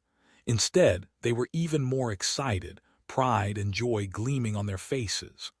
Laughing and smiling, they pointed at him and yelled one word, "Other and other." Only this time it was a new one. All of them were shouting, "Shadow, chapter 610, mind of a beast, shadow, shadow, shadow." Sonny swayed, looking at the broken sword in his hand. When did it break? He didn't quite remember. This was one of the first weapons he had picked up in the arena, right after killing. Wait, who had he killed for that sword? Dead faces spun in his mind, staring at him with empty eyes. There were so many that he couldn't even tell whether all of them had once belonged to real enemies or were simply created by his imagination. No, that one was real, the first human he had killed in the Colosseum. That had been the battle where he took the sword. These days, he was having trouble remembering things. Sonny threw the broken sword away and looked at the crowd that was chanting his name. Shadow, right, that was him. What is wrong with you, fool, since when was that your name? He growled, wishing that he had thrown the broken weapon at one of the humans. Not that it would have done any good. There were powerful enchantments permeating the ancient stones of the Colosseum. Some of them were meant to prevent the fighters from escaping, others protected the audience from their ire. Some he had no idea about. All his attempts to break free of this cursed place had failed for now. Demon, are you all right? Sonny lingered for a few moments, then glanced at Elias, slowly returning from the bizarre state of mind the battle had sent him into.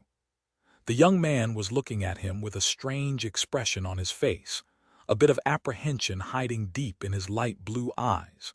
The youth had grown considerably stronger in the weeks they had spent fighting all kinds of monsters, both of the nightmare and humankind in the arena. All those soul shards had not been wasted on him. His healing ability was now much more potent and his skill as a warrior blossomed. His face also changed, becoming gaunt and angular, almost mature. One had no choice but to grow up quickly in hell. The pain of the flaw washed over Sonny, finally shattering his strange trance. He gritted his teeth and nodded. Well, good. You are being weird recently, you know. I have some essence left, so let me heal you before they take us back to the cages. Sonny allowed the youth to approach and activate his aspect ability, staring at the warmonger they had just killed. This one was a bit of a challenge. The bastard had almost taken one of his arms off. The slavers they fought were growing stronger lately. Something is wrong. Sonny was not thinking about the warmongers. He was thinking about his own state. At the start of all this, he had been in very bad shape. Day after day, he had fought in the arena, receiving terrible wounds and being beaten down, time after time, just to claw his way to survival somehow and be thrown back into the cage. At first, he had kept his spirits high despite all the horror of his situation. He kept thinking and studying his surroundings, searching for a way to escape. He still had hope. But after a while, when nothing had worked, the weight of pain, torment, and hopelessness had grown heavier and heavier, and then heavier still. A seed of despair had taken root in his soul, and once there, it grew uncontrollably, threatening to break him into pieces. Sonny had not broken, but he had to search for a way to survive in the arena without losing pieces of his flesh each time, to bide his time until an opportunity to escape presented itself. He had found that way in Shadow Dance. The idea had been kept in the depths of his mind for a long time, but only now, faced with this soul-crushing despair, had Sonny summoned it into the light. He had decided to try and expand the purview of his battle style to include not only shadowing humans, but also nightmare creatures. The result was a resounding success. Armed with a demon's body, Sonny had found it surprisingly easy to peer into the very essence of how the mad abominations carried themselves in battle, how they used their monstrous bodies and vile abilities to tear, ravage, and obliterate everything in their path. And then he had stolen it. He had claws, too. He had fangs and horns, too. He had plenty of hatred and cruelty burning in his heart, too. Not that having a demon's body mattered in the end. It was the willingness to shift the way he thought that was needed. Why couldn't he learn how to ravage, rip apart, and obliterate from these creatures? He had done exactly that, and slowly, his performance in the arena started to improve. Being able to shadow the nightmare creatures not only enhanced his battle style, but also made them more predictable and thus less dangerous. Of course, the task had not been easy. In fact, understanding how the corrupted fought and what impulses guided them was, in a sense, much harder than deciphering even the most sophisticated battle style. Their minds were perverted, bizarre, and alien to everything he had ever known. And yet he had nothing else to do but practice, as if his life depended on it, because it quite literally did, and eventually his efforts bore fruit.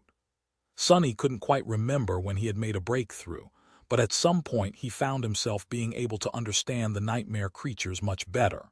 From that point onward, his mastery of shadow dance, which had been stagnating since the Dreamscape tournament, finally started advancing once again, and with frightening speed.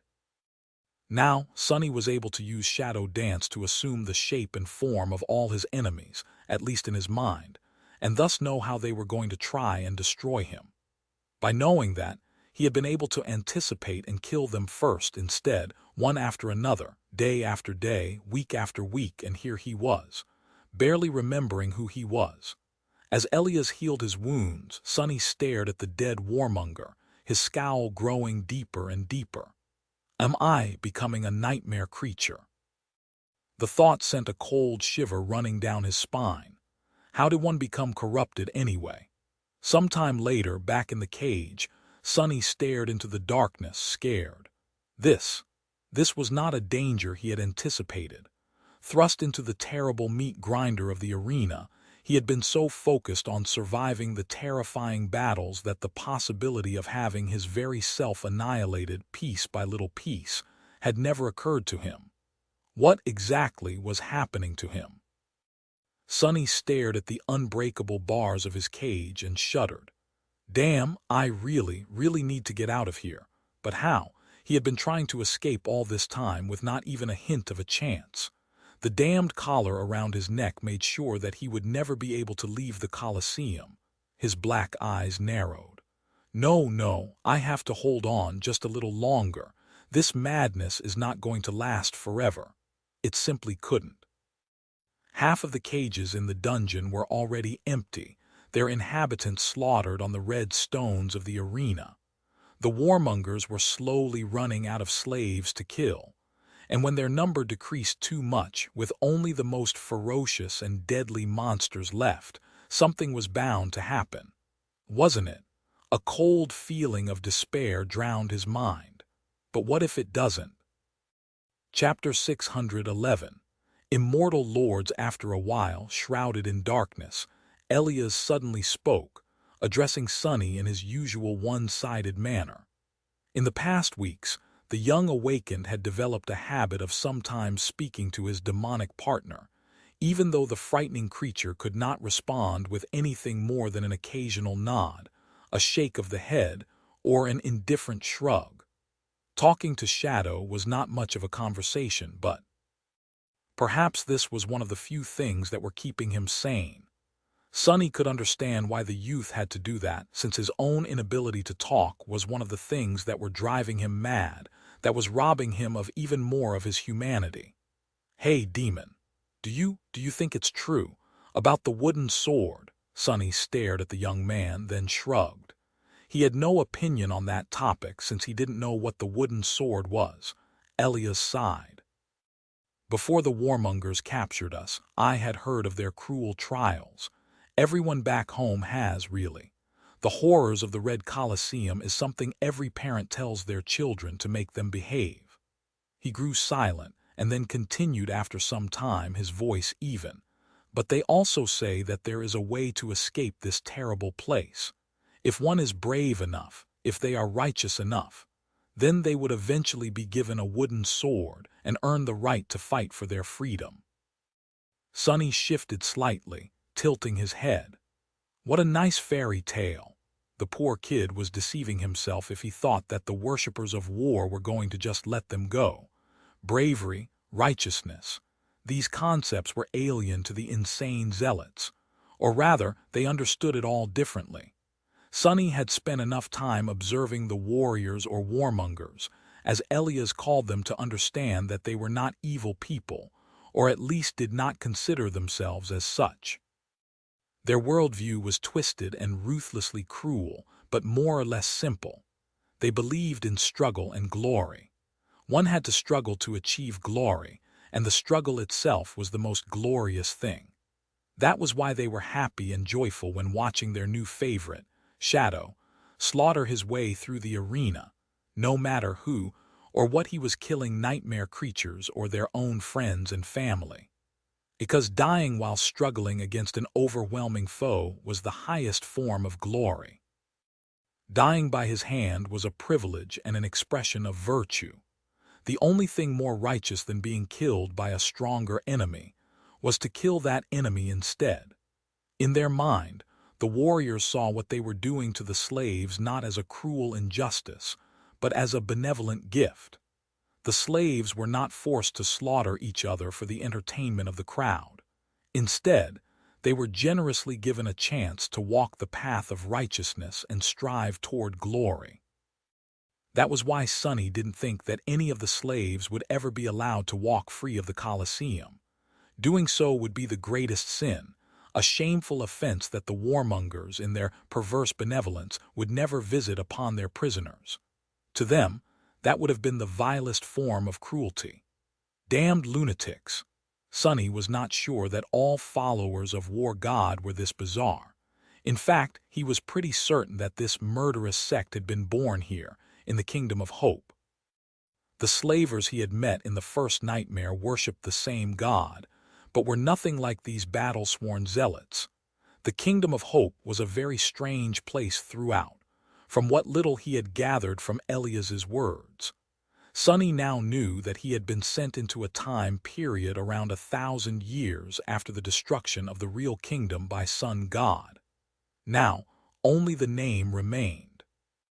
People inhabiting these lands did not even know who the demon of desire was, really, only that she had been punished by the gods and imprisoned in the ivory tower, and that their duty was to guard her prison. In this duty, the people of the kingdom were led by 7 lords, or rather 5, since 2 had already perished. The ivory tower itself had not been separated from the rest of the isles yet, and remained at the center of the region, surrounded by a large city, the beautiful city of aerial bridges and white aqueducts that he had seen rebuild itself from ashes at the start of the nightmare. Elias's home. The Ivory City was populated by the followers of Sun God and protected by 2 of the remaining 5 lords. The west of the region belonged to the second most populous faction of the Kingdom of Hope, the followers of War, and this was where Sonny had the misfortune to find himself.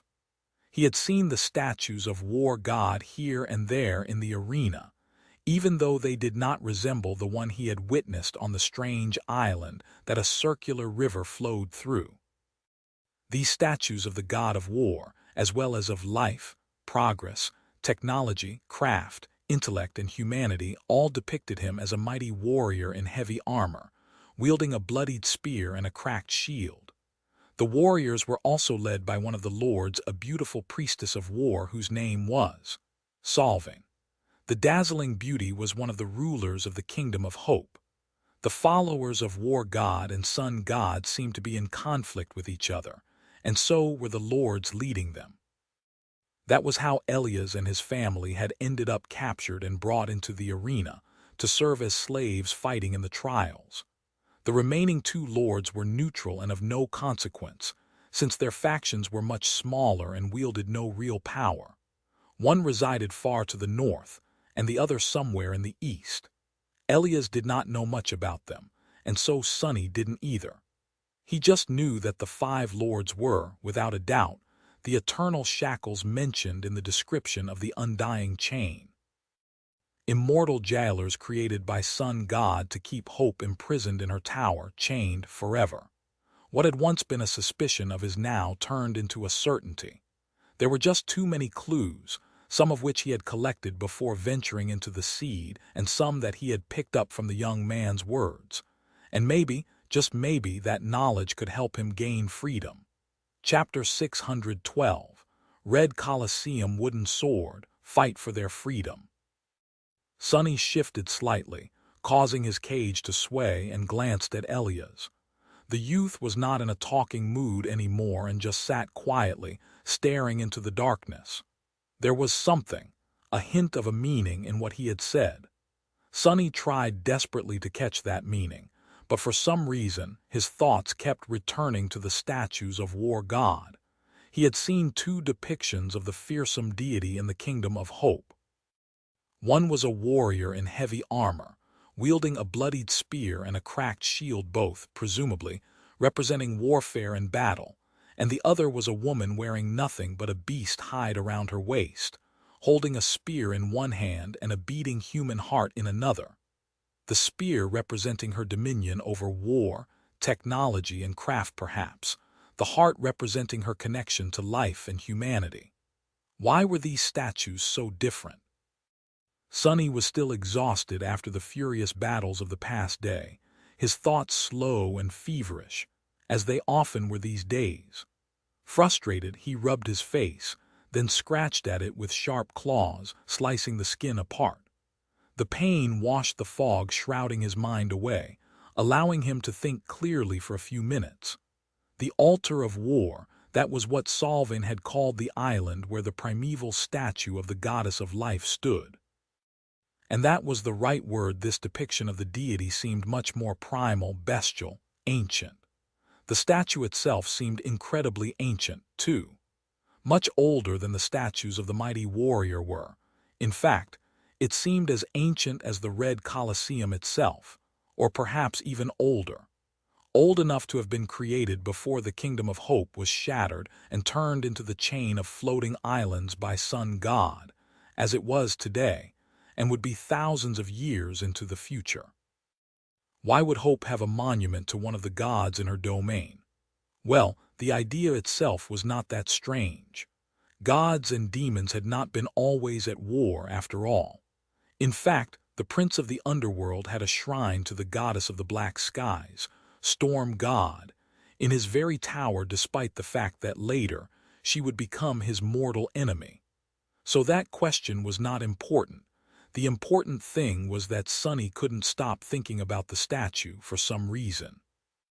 As ancient as the Red Colosseum itself. Suddenly, Sonny tilted his head. The white amphitheater and the arena it surrounded were the derelict of the true Kingdom of Hope as well. He had realized that fact a while back, partially from how they looked, and partially from how deep and ancient some of the shadows hiding in the corners of the dungeon felt. In fact, Sonny suspected that the theater had not always been a battle arena. It reminded him of the giant quarry at the roots of the Hollow Mountains, where the 7 heroes of the Forgotten Shore had excavated stone to build the mighty walls of their city, and the Crimson Spire itself. Ivory City had to have been built out of something, too. So this place must have been a similar quarry once, and had served as the source of the white stones used to construct those aerial bridges and aqueducts. Later it had been turned into a theater, and later still, the warmongers usurped that theater and made it into an arena, soaking the ancient stones with so much blood that they turned red. His black eyes narrowed. This is it, this must be it. All this time, Sonny had been tormented by one paradoxical question. A question that was of utmost importance for his attempts to gain freedom. If this was an era where the nightmare spell did not exist yet, then how could Solving put him on a leash capable of severing his connection to the spell? The collar was a simple piece of enchanted metal, with no lock or any other way of opening it. It was almost impossible to damage or destroy, but the enchantment itself was not very complicated. Sonny could feel that it wasn't. What it did, however, was tie him to the vast and incredibly powerful enchantments of the arena itself. Those enchantments were harnessed by the warmongers to maintain the cages, prevent the slaves from escaping by any means, mundane or magical, and ensure that they behaved while being transported to and, very rarely, back from the arena. His inability to connect to the spell almost seemed like a side effect of these measures. But what could even interfere with the spell, let alone accidentally? And now he felt as if he had found the answer. If the Red Colosseum was, indeed, not built by the warriors, but only usurped by them, then it was indeed very clear. Sorcery of another demon could. If the demon of desire was the original creator of the theater, then the enchantments left behind by her would probably do the job of messing with the spell weaved from the strings of fate by her older sibling. Sunny shifted, grasping the bars of the cage. Suddenly, a powerful emotion burst in his chest, filling his muscles with renewed strength and his mind with desperate resolve. Hope. It was hope. He didn't think of it as poison anymore. No, it was the opposite, a most powerful antidote. If the spell had been created by weather and the enchantments interfering with it created by hope, if all of this was the result of a clash between two types of demonic sorcery, then why couldn't he, as an inheritor of a demonic legacy, do something to resolve that clash? Sure, Sunny knew nothing about weaving magic, but he had also not known anything about combat once, or how to live and fight in a body of an actual demon. If there was one thing he was good at, it was learning new things. Well, that and lying, and staying alive. Staring at the ghastly dungeon surrounding him with new eyes, Sunny studied its ancient stone walls and frowned. So, how was one supposed to start learning sorcery? Chapter 613. Schools of Sorcery. There were hours left until they were going to be taken to the arena again. Sunny stared at the walls of the dungeon intently, as though hoping to glean some secrets from the ancient stones. But what could he see? They were just old stones. There was nothing interesting on their surface, and neither was there anything interesting beneath it. After a while, Sunny took a deep breath and sat down again, trying to make himself as comfortable as possible in the narrow cage. Then he shut down his senses, pushing away the presence of countless abominations surrounding him, the stench of the prison, the pain in his exhausted body, everything that distracted him from thinking. What do I know about sorcery? That was a daunting question. Even the word itself was deceptive. Humans of his world used it to describe any aspect capable of dealing direct damage to the opponents, as opposed to augmenting the Awakened's combat ability, especially those that could do so from range. But that wasn't what Sunny was after. No, what he was interested in was not the type of abilities that existed within the familiar framework of supernatural powers, but the very means used to create that framework, or at least those that existed outside the realm of aspects. That to him was true sorcery. But there are different kinds of such sorcery as well. What are the ones that I've witnessed? 3 came to mind. The first one, he was familiar with the best, the spellweave, which he believed to be Weaver's own sorcery. The spell itself was created from it, as well as all the magical items that the spell gifted to the awakened memories and echoes. This was the magic that all humans knew, and most believed to be the only kind there is. Sunny, however, had already learned that sorcery was not synonymous with the spell, and that there were ways of creating magic different from spellweave. The first of them he had witnessed inside the Echo of Saint, which had remnants of a much more primitive weave hiding beneath the usual pattern of ethereal strings before he turned her into a shadow. Later, he encountered the same type of alien weave within the walls of the Ebony Tower. This type of sorcery belonged to the Prince of the Underworld, Weaver's younger sibling. The similarity between them was hard not to notice, but Sunny didn't know which of the demons had copied which, whether Weaver perfected the sorcery created by their brother, or whether the youngest child of the unknown had based the method of his craft on the eldest's invention. Judging by these two types of sorcery, it was easy to imagine that all of them involved some kind of a weave. However, that conclusion would have been wrong. Sonny knew this because of the third type of magic he had encountered. The miraculous creation of Sun God, the obsidian knife he had taken from the white altar of the sanctuary of Noctis before leaving for the night temple, and was now resting, inaccessible, on the bottom of the covetous coffer. The black knife had no weave hiding beneath its surface. Instead, it was full of blinding radiance, as if encompassing a boundless ocean of soul essence, with a single string of fate placed into the pristine light as it folded on itself endlessly and formed a never-ending circle. That was the sorcery of Sun God, if a deific miracle could even be called sorcery. In any case, the obsidian knife and later, the wooden one he had used to kill Solvin proved that one didn't have to base their magic on a weave of some sort. This was just the unique way Weaver cast his and their brother followed. So, Hope's sorcery might have been completely unique, too. Trapped in the iron cage, Sonny frowned. How was he supposed to search for something that could have looked like anything? Come to think of it, there was another type of sorcery that he had encountered. Or rather, several different ones, all united by the same method of creation, runic magic. The first time he had seen it was underneath the ruined cathedral of the Dark City, in a small cell where a corpse wearing Weaver's mask had been chained within a broken circle. That circle was carved into the stone floor, surrounded by countless symbols that Sonny had not recognized. The gateway within the Crimson Spire was surrounded by a circle of runes, too, as well as the stone arch on the last level of the Ebony Tower and the one connected to it, situated in the beautiful white gazebo on the Ivory Island. Another place where he had encountered sorceress runes was the Night Temple there. They had been either inscribed by someone from Clan Valor, or at least found and repurposed by them. So basically, he was familiar with three general types of creating sorcery. One was the spellweave, as well as a version of it used by the Prince of the Underworld. The other was the divine miracles of Sun God, which he couldn't even begin to understand. And the last one was based on the inscription of runes, and seemed to have been mostly used by humans here in the Kingdom of Hope and on the neighboring Forgotten Shore. There was a small discrepancy, however.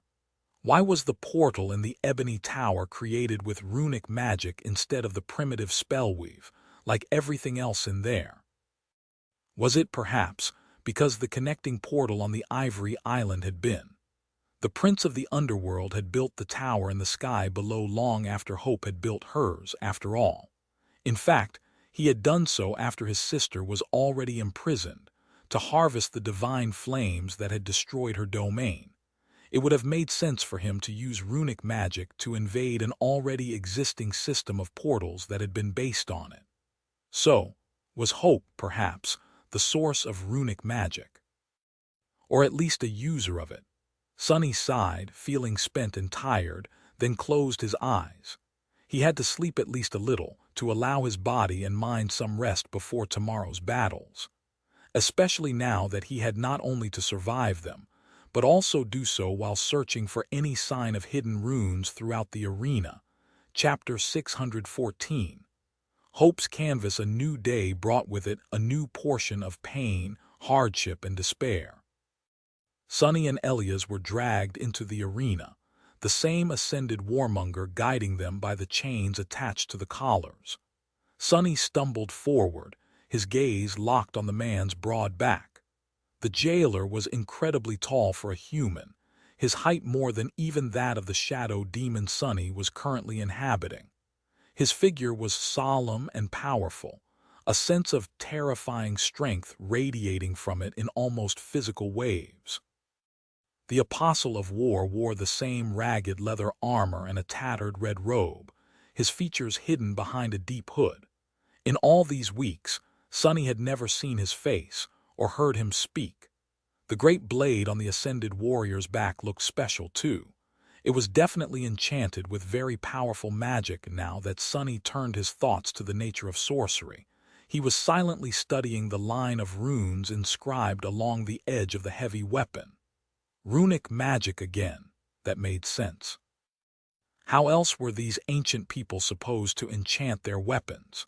It was not like they could rely on memories and spellweave.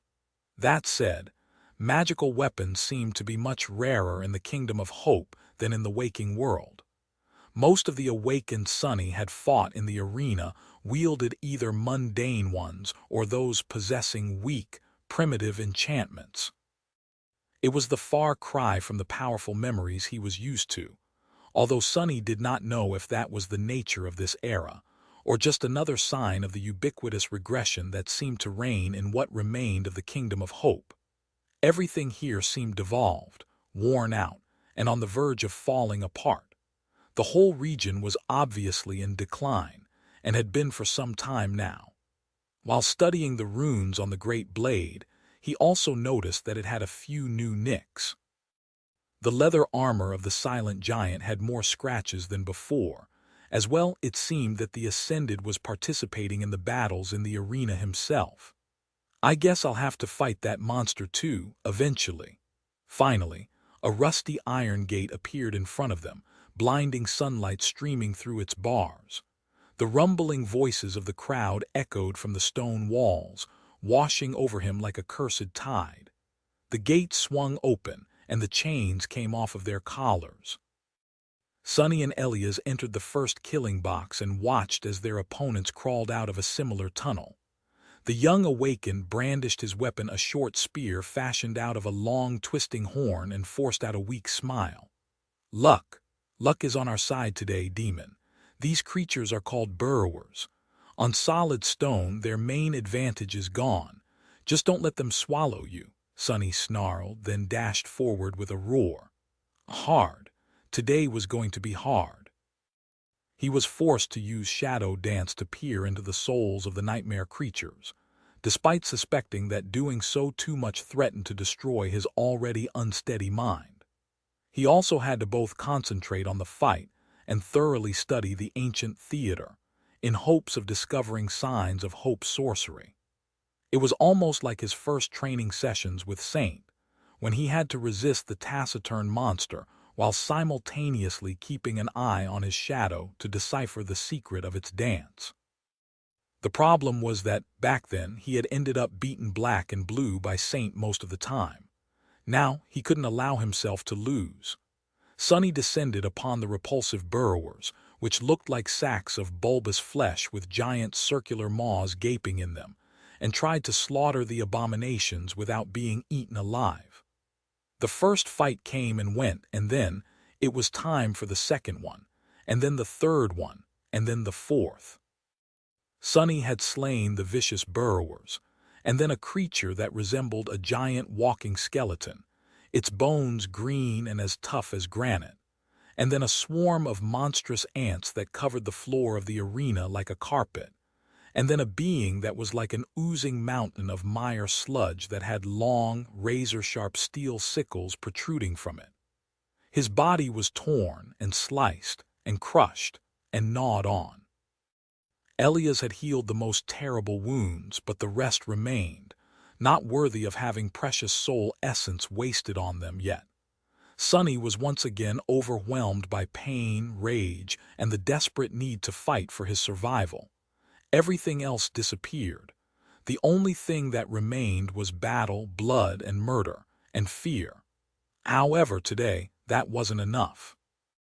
He fought through the battle fog that encompassed his mind and kept searching, studying every corner of the red Colosseum, the floor of the arena, the walls surrounding it, the rows of seats rising above in search of intricately engraved runes. But all he saw were the statues of War God, the jubilant faces of the spectators, and the weathered surface of ancient stones. There was no hint of any engravings anywhere. Where are you? Where? The fifth battle almost cost him his life. While fighting against a familiar foe, a giant worm-like creature that possessed a seemingly endless reserve of vitality. Sonny had tripped on the uneven surface of the floor of the arena, lost his balance, and tumbled down. If not for Elias, who fearlessly jumped forward and pulled the attention of the terrible abomination to himself, he would have been viciously mauled or even lost his life. Back when Sonny had fought a worm like that the first time, the creature eventually succumbed to the soul damage continuously dealt to it by the cruel sight. Today, however, he had no deadly memory to help him, only his claws, his fangs, and his horns. In the end, Sonny had to literally rip the giant abomination to shreds.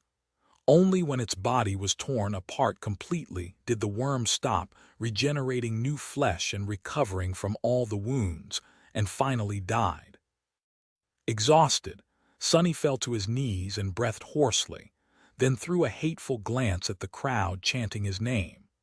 Finally, he lowered his head and glared at the wide groove in the red stone of the arena that had almost cost him his life. There were several grooves like that in some of the killing boxes, cutting through the floor of the Colosseum like broad channels meant for the rivers of blood to flow through them. Usually, he took note of their placement in advance to avoid losing his footing at a dire moment. But today, with his attention split between the battles and the need to study the arena, Sonny had failed in that regard. Damn thing, why couldn't they just make the arena flat? Well, the answer was obvious. All that blood had to go somewhere, and if not for these grooves, the whole Colosseum would have slowly turned into one giant crimson pool. He frowned. Wait, that doesn't make sense, though. Sonny lingered, noticing that the gate to the sixth box was already opening. The grooves were as ancient as the Red Colosseum itself, which meant that they had been here long before the warmongers started holding their demented trials here. Long before the name Red Colosseum was even given to it, which meant that these grooves had been cut through the stone back when it had still been pristine white and had no blood spilled on it. So, serving as channels that took away blood could not have been their purpose. Sonny's lightless eyes narrowed. Suddenly, he realized his mistake. All this time, he had been looking for the sorceress runes while expecting them to look like they had the previous times he encountered them: intricate, small, and numerous, arranged into shapes and patterns. And yet, he had found nothing. But in fact, the runes were right in front of him the whole time, or rather, beneath his feet. He was just too small and insignificant to notice them, like an ant crawling across a vast painting and failing to see the whole image for what it was. There were no circles of intricate runes carved anywhere in the Colosseum. Instead, the whole vastness of the ancient arena was a runic circle, a canvas Hope had used to create her sorcery. He was standing on it. Chapter 615. Ancient runes. The runes Hope had used were not small, intricate, and elaborate. Instead, they were giant, spanning the whole width of the blood-soaked arena, and guided torrential floods of soul energy instead of thin streams of it to create the unimaginably powerful enchantments. Once Sonny knew where to look, it didn't take him long to start noticing a pattern and meaning in the placement and direction of the grooves cut in the ancient stone. The problem was, their scope was too great to be perceived from the floor of the arena. He would have been able to see the entirety of the runes, perhaps, from the very top of the amphitheater. But fighters were never allowed to leave the battlefield, unless it was to return to the dungeon. In the absence of an aerial view, all he could do was to try and compile the disjointed pieces of the puzzle in his mind. By now, Sonny had fought in most of the killing boxes in the arena, except for a few. After defeating another group of warmongers and being thrown back into the cage, he spent the entire night trying to remember each of the stages he had shed blood on, and the pattern of the grooves on their floor. It was like assembling a complicated puzzle, only instead of the actual pieces, all he had were fragmented memories of them. Luckily, his memory had always been good. In fact, after becoming an awakened and having the opportunity to interact with a lot of different people, many of whom were very smart and educated, Sonny realized that his ability to instantly memorize things were somewhat unnatural even among them. Before, he had just assumed that everyone could do the same.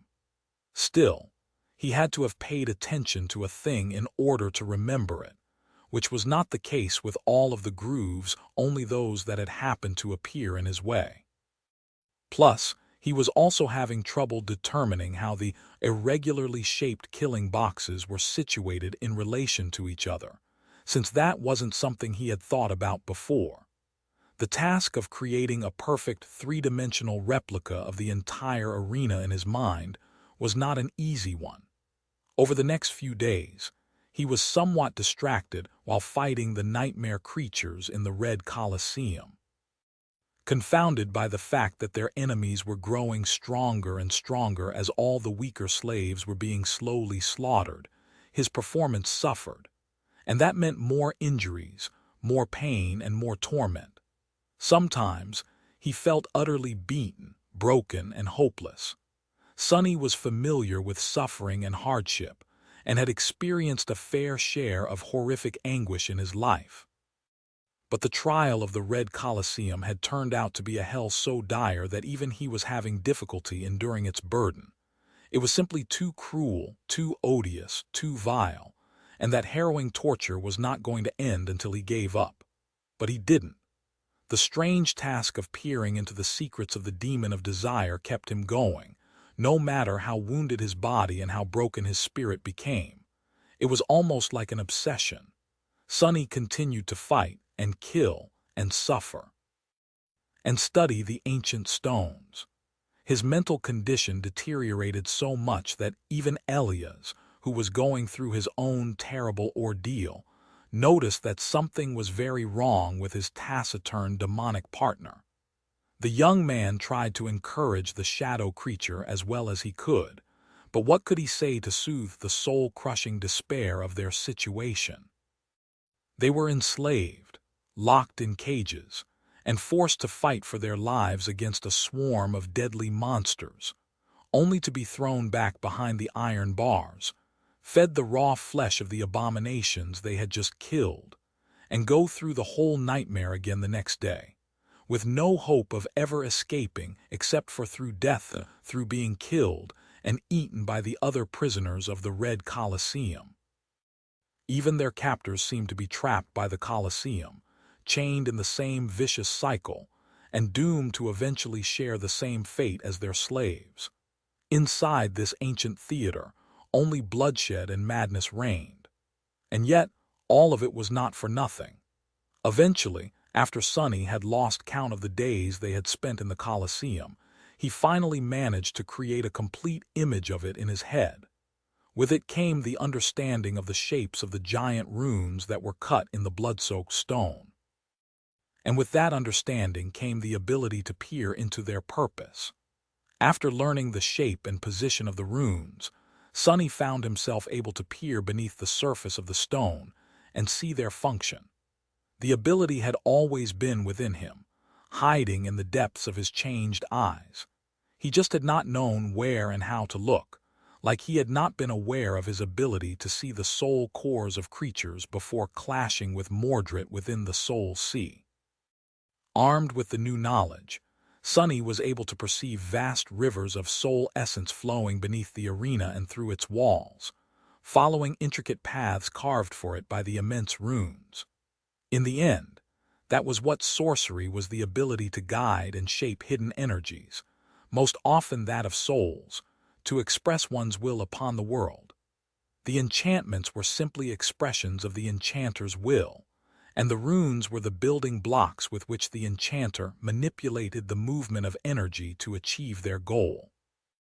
But where was all this soul energy coming from? At first, Sonny assumed that the Red Colosseum was similar to the Crimson Labyrinth and fed on the souls of creatures slain within it. Slaves slaughtering each other in the arena must have been empowering the sorcery, enslaving them by the very act of slaughter. But after observing the flow of soul essence through the ancient structure for a while, he realized that his initial theory was wrong. Instead of the fighters, it was the crowd of spectators that fueled the enchantments. It was their jubilation, their elation, their sincere excitement that were the source of all the power flowing through the ancient theater. Of course, why would the demon of desire base her sorcery on death? Her domain was built upon dreams, emotions, and passion. It was only after the followers of War God had usurped the Colosseum that the subject of all this passion became battle, bloodshed, and murder. The current state of the arena was not how it had been supposed to be. It was stolen, perverted, and made into something utterly different. Corrupted. More than a month had already passed after Sunny entered the second nightmare. The dungeon was growing less and less crowded, most of the prisoners long killed on the bloody stones of the arena. The end of the hateful trials, whatever it was supposed to be, was approaching.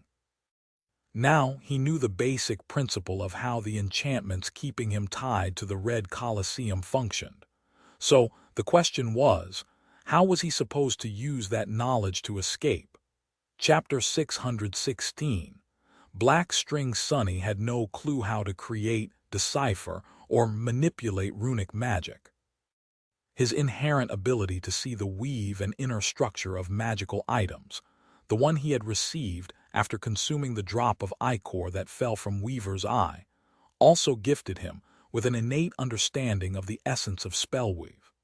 While studying the memories created by spell, Sunny was not able to fully understand the intricate purpose of the vast patterns of ethereal strings, but he at least could intuitively feel a hint of it. He had no such advantage when it came to other forms of sorcery. So, despite the fact that he had managed to perceive the enchantments encompassing the Red Colosseum, it was not like he could simply change them, or create new ones to counteract the old. He could study the runes, of course, but with no teacher and only his wit and intelligence to help him draw the correct conclusions from observing various enchantments, it would take hundreds of years to gain enough insight to learn how to create any meaningful runic sorcery of his own. Sunny, however, wasn't discouraged. Yes, he would not be able to create runic sorcery anytime soon, but destroying things was always much easier than making them. Locked inside the narrow cage, surrounded by the smell of nightmare creatures and filth, Sunny stared into the darkness and thought. Destroy the enchantments of the Red Colosseum in theory. It was simple to achieve. He just had to break enough runes to disrupt the paths they created for the soul energy.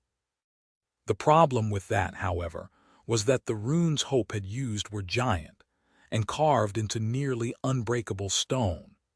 Sunny doubted that he would be able to do enough damage to the arena to cause its sorcery to fail. Causing a smaller and temporary disruption, however, was not entirely impossible. He felt that he would be able to achieve that much, at least, perhaps enough to free himself of the binding enchantment for a second or few. Would several seconds of freedom be enough to escape this cursed place? It was going to have to be, as he waited in the darkness. A seed of a desperate plan started forming in his mind. At some point, Sunny straightened and sat cross-legged at the center of the cage, causing it to sway lightly. Raising one of his 4 monstrous hands, he stared at it for a while, and then commanded shadow essence to stream forward, concentrating at the tips of his fingers. Even since he had consumed Weaver's alabaster phalanx and acquired bone weave, the tactile sense of his fingers went through a strange metamorphosis. It was now much more nuanced, vibrant, and keen. Even though his hands were currently bestial and covered by thick calluses, this sensitivity remained. As shadow essence concentrated in the tips of his fingers, he felt a strange, ghostly tingling sensation. It was so real as to almost appear physical. Tentatively raising another hand, Sunny hesitated for a few moments, then pinched the air near one of his tingling fingers and tried to pull essence outward. To his surprise, it worked. In his mind's eye, a strand of darkness suddenly extended into the air, summoned by his hand. It didn't look like one of the radiant strings he was used to seeing inside memories, and neither did it look like the flowing liquid that essence was usually depicted as. Instead, the strand of shadow essence looked like a tenebrous fog, similar to the gray wisps that rose from Saint's armor when one of the shadows wrapped itself around her.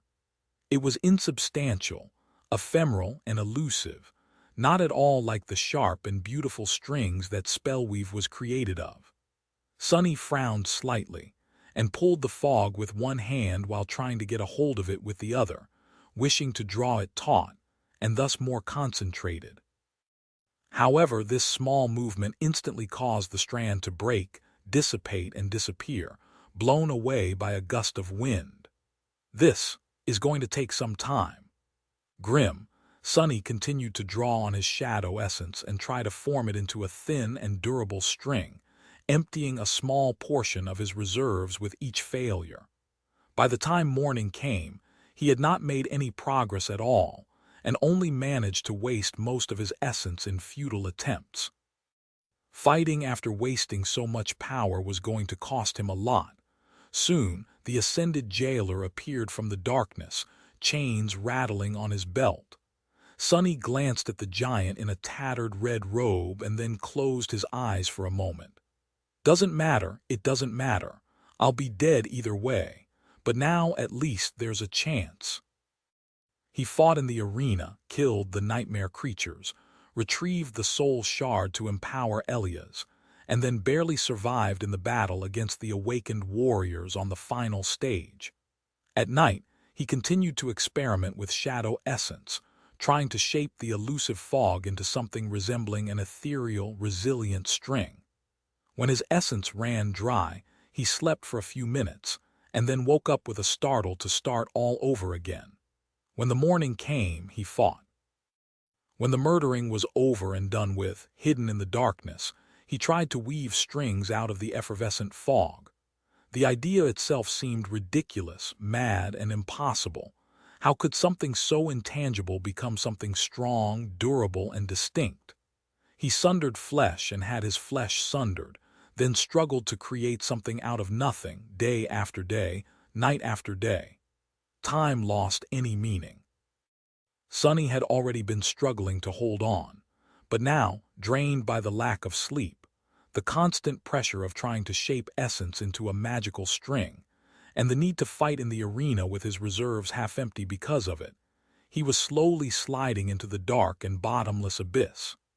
And yet, he persisted in his obsession, teaching his fingers to feel the smallest fluctuations of the fog, to guide and shape it, trying one approach after another endlessly without resting or giving up.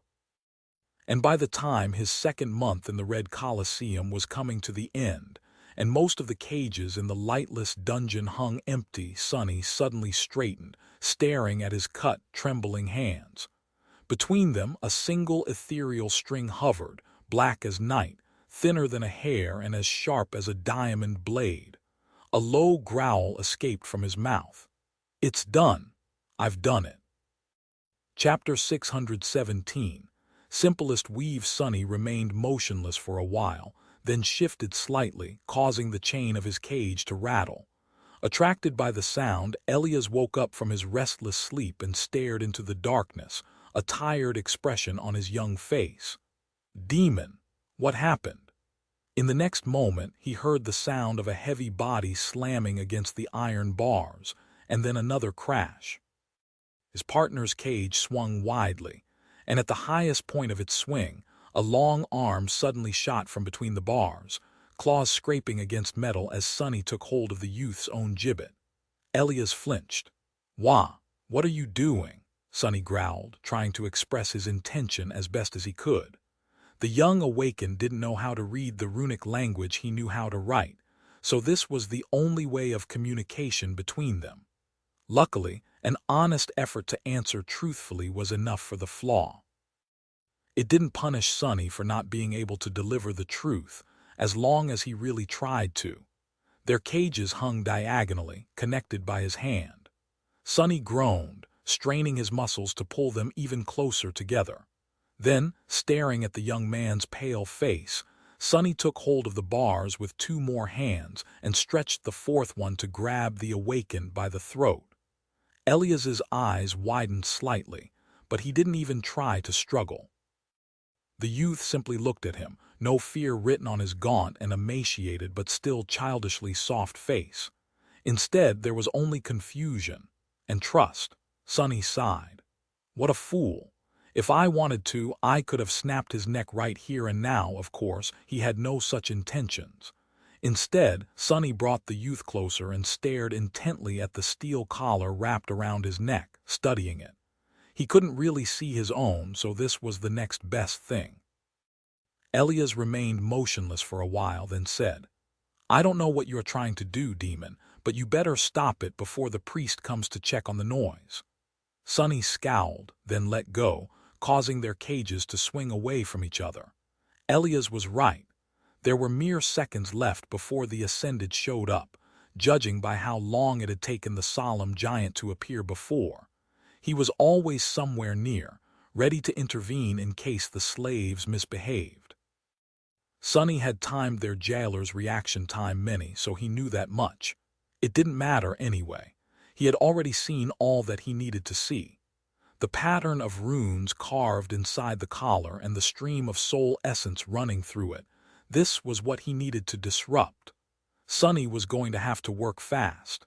Several days later, looking more like a corpse than a living being, he was laying at the bottom of the cage, looking at his hands. Between them, a complicated cradle of black strings was weaved together, forming a strange and hypnotic pattern. Sonny had advanced a lot in his ability to thread shadow strings and loop them between his fingers, sadly. It was not without cost. The strings were ephemeral and unseen to anyone except him, which also meant that they could not interact with the material world.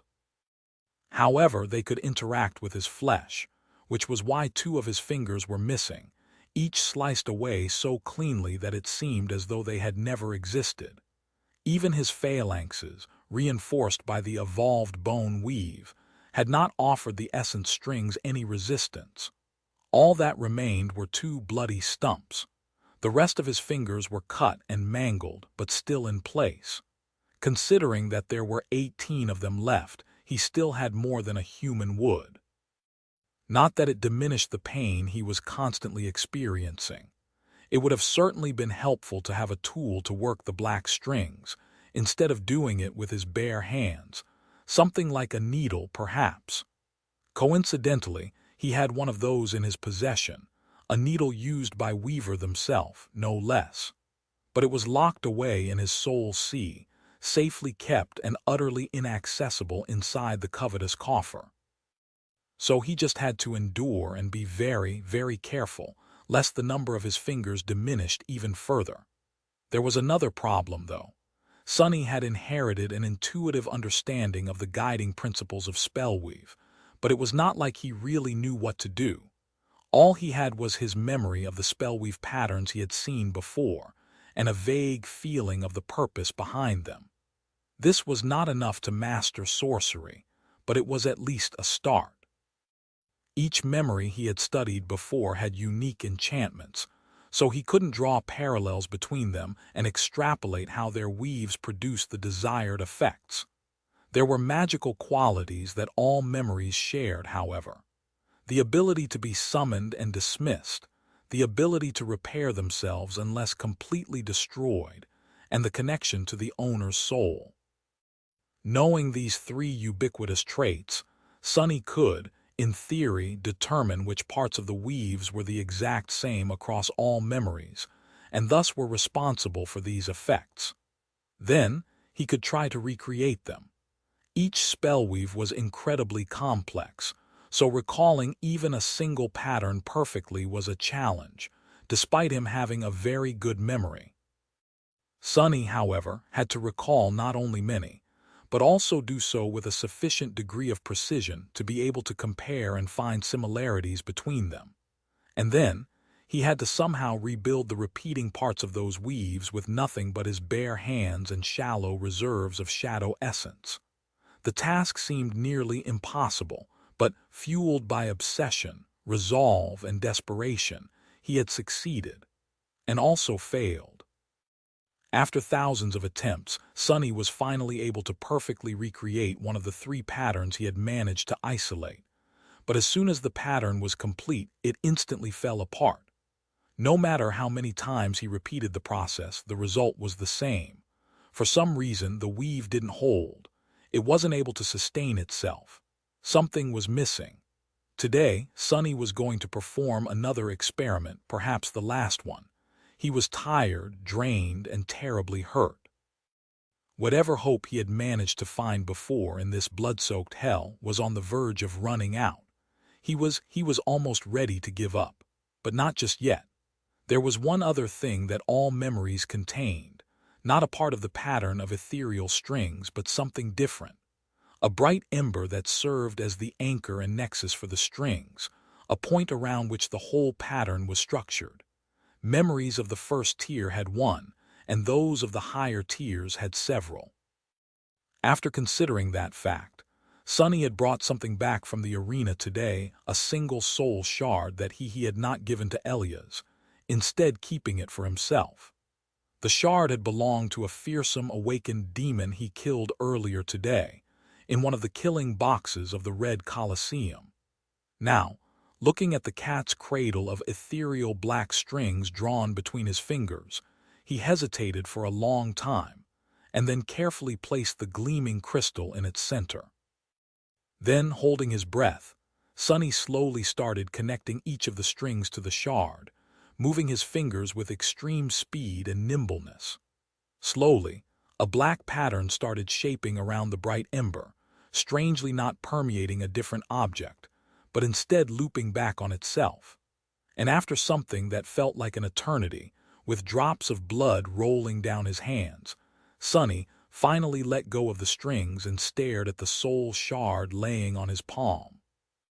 A beautiful pattern of tenebrous strings hovered in the air around it, stable, without a single flaw or weakness to cause it to fall apart. He sighed, and then weaved the last string into the pattern, connecting its other end to the shadow core in his chest. Finally, Sonny closed his eyes and gave the mental command. In front of him, the soul shard disintegrated into a rain of white sparks, and then appeared once again, creating itself out of nothingness. Sonny let out a long, heavy breath. This was the first sorcery he had woven. Chapter 618. Plan of escape. Sonny breathed in, then breathed out, calming down his widely beating heart. His hands were trembling so hard that the softly gleaming soul shard almost fell out of his grip. Hey, Elias, look. It's finished.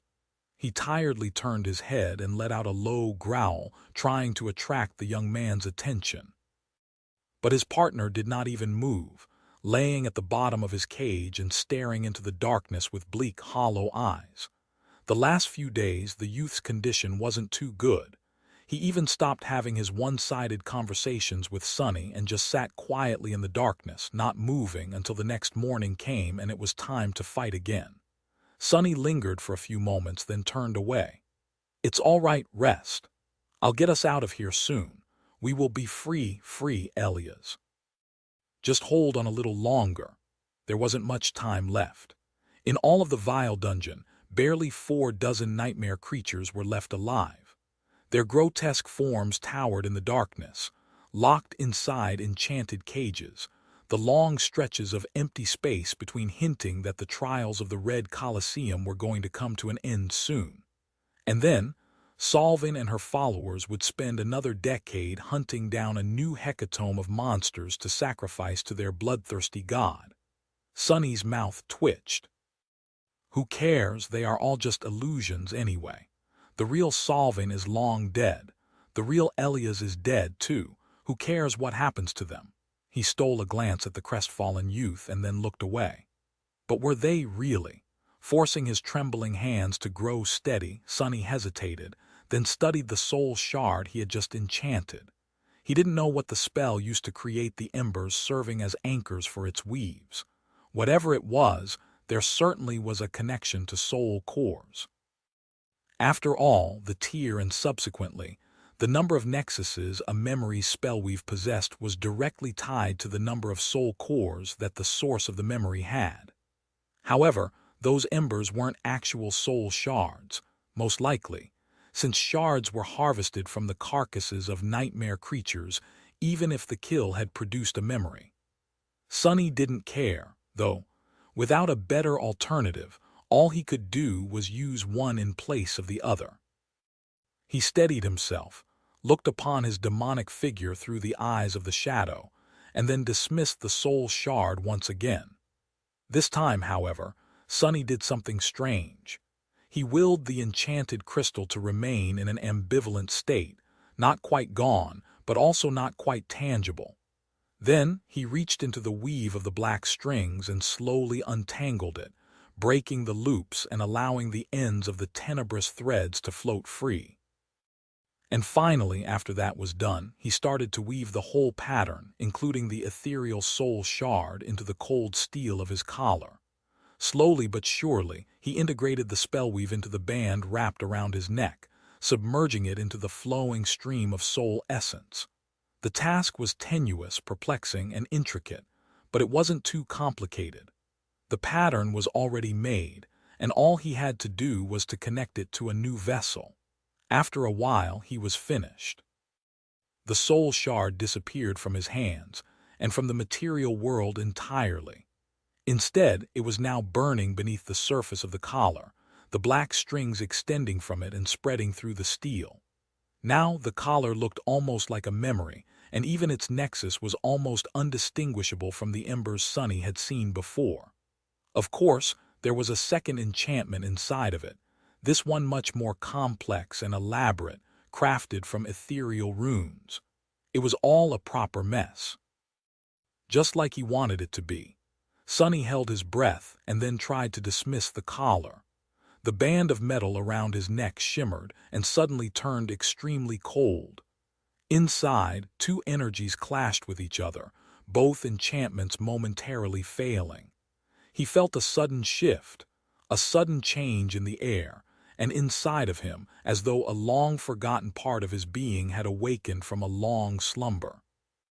Full of fear and excitement, Sonny did something that he had done countless times before but never knew to value. 1. He summoned the runes. Familiar symbols appeared in the air in front of him, their sight as sweet as honey. Name, sunless. True name, lost from light. Rank, awakened. 2. Sonny turned away from the runes and peered into the collar, observing the battle of the two enchantments within. Simultaneously, he grabbed the steel with two of his hands and threw all his monstrous strength into trying to pull it apart. But the collar held firm, as if utterly indestructible. 3. On the count of 7, the soul shard he had placed within the band of steel suddenly burst into a myriad of sparks, and the weave of black strings he had so arduously threaded fell apart, turning into the gray fog and disappearing. The original flow of soul essence was unobstructed once again, and the runic enchantment resumed its function. Sonny was not disappointed, for now all he wanted was to learn how long his sabotage was going to last. 7 seconds. A dark grin appeared on his face. 7 seconds will be more than enough. The next day, hurting and barely alive, he brought another soul shard back with him from the arena. Tonight was going to be the night of their escape. Sonny wasn't sure that he would be able to endure any longer. If he had any chance to break free, he had to take it now. The plan was long finalized in his mind, and even though he was frightened to put it in motion, there was no other way.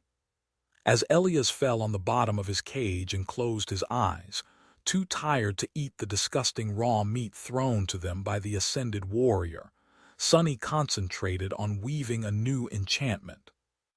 He was now proficient enough to create black strings rather swiftly, even though hurrying threatened to cost him another finger or two.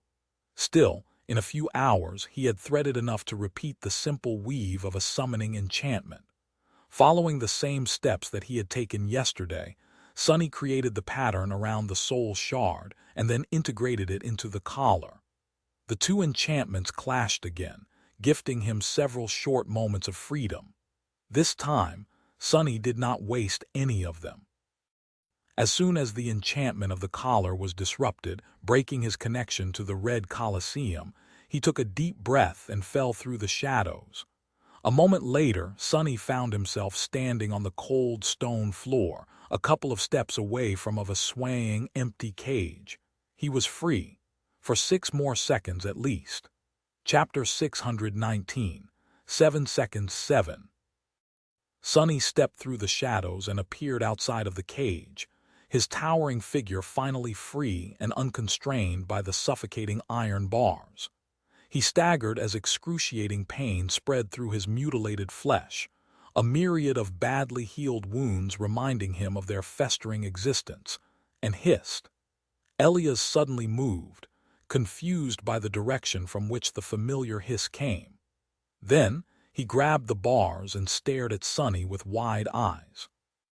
How, all of a sudden, he could see his partner clearly in the darkness, because the obsidian body of the shadow creature had become enveloped by a storm of swirling sparks of light.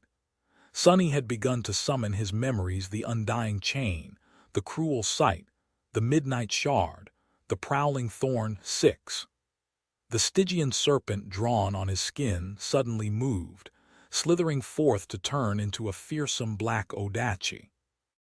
Its sharp tip appeared in the air above one of Sonny's hands and grew, swiftly forming into the length of the great blade. At the same time, 2 ruby eyes ignited in the depths of his shadow with a furious light. Elise flinched, staring at the gaunt demon in front of him in stunned awe. 5.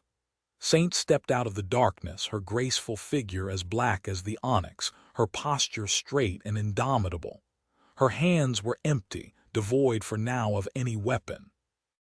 Sonny stared at his shadow with grim joy and then bared his fangs, greeting her. He wasn't sure, but he thought that he noticed a slight change to the set of the taciturn knight's shoulders. Had she missed him too? 4. The hilt of the soul serpent fell into his hand, the length of the Odachi considerably increased to account for his towering height.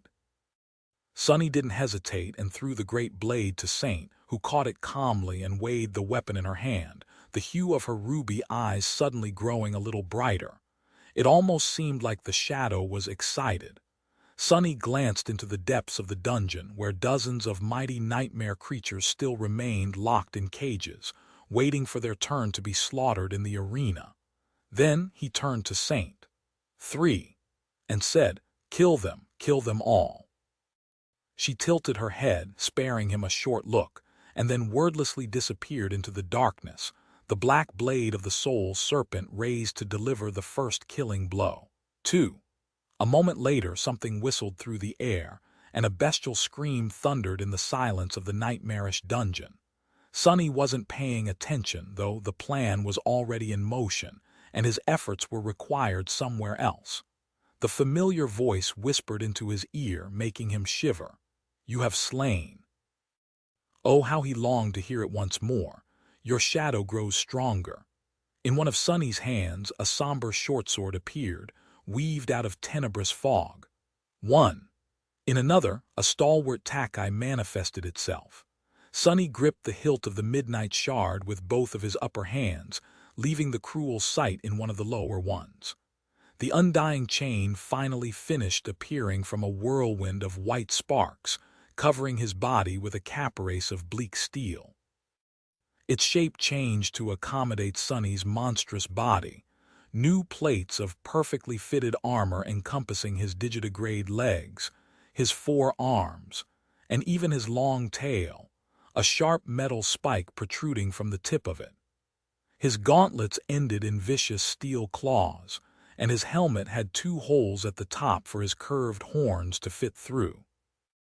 Instead of a gaunt creature with a terribly mangled body, a fearsome steel Goliath now stood amid the empty cages, jagged horns crowning the featureless steel plane of his face. 1. Sonny dismissed his helmet and felt the collar snap back into function. Immediately, he sensed that his ability to shadow step was restrained again, and his connection to the spell was cut. The sparks that had almost coalesced into the prowling Thor disappeared, and the unfinished form of the heavy kunai with them. It didn't matter. He had already achieved everything he needed to achieve in these 7 seconds. Sonny could have used that time to shadow step as far as he could, escaping the premises of the Red Colosseum. However, that would have left him with no essence in the middle of Solving's territory, with the accursed collar still wrapped around his neck. It was easy to leave the Red Colosseum, but it was much harder to escape it. As long as Sonny was collared, he was going to remain tied to the enchantments of the ancient theater. He was still going to be a slave. Plus, there was a thing he wasn't willing to leave behind. Sonny heard Saint slaughtering the second nightmare creature and turned to Elias, who was staring at him with wide eyes. The youth was still trapped in the cage, of course. Sonny could have left him to die. In fact, doing so was probably an obvious decision. The young awakened wasn't real after all. Only maybe he was. Sonny had no idea whether these people were illusions or not. That was what the government and the common knowledge had told him. But was that knowledge the truth? He wasn't sure. All he knew was that the shadows of the Mountain King and the old slaver he had killed in the first nightmare were still in his soul's sea, undistinguishable from all the rest of the creatures he had slain in the real world and the dream realm. An illusion created by the spell, if that was what they were, might as well have possessed a soul and a shadow. If so, were they so different from real people? In any case, it didn't really matter. In the reality of the nightmare, Elias was a living being, his partner. Sonny was determined to save him as well. The two of them were fated to die in the arena. Well, fate could go screw itself. They had kept each other alive in the Red Colosseum, and now both of them were going to escape it. Together.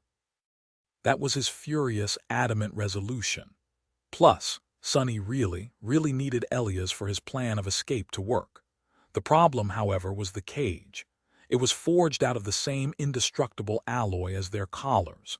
So getting the youth out of it was not going to be easy. With a low growl, Sonny jumped onto the hanging cage, grabbing the bars with the curved talons on his feet, and swung the midnight shard. He wasn't aiming at the cage itself. Instead, he was aiming at the chain attaching it to the ceiling. Reinforced by the shadows, the austere tackle cut through the rusty chain, easily breaking it apart. The cage fell to the floor, sending a loud rumble rolling through the dark dungeon, and then toppled to the side. Locked inside, Elias was thrown down.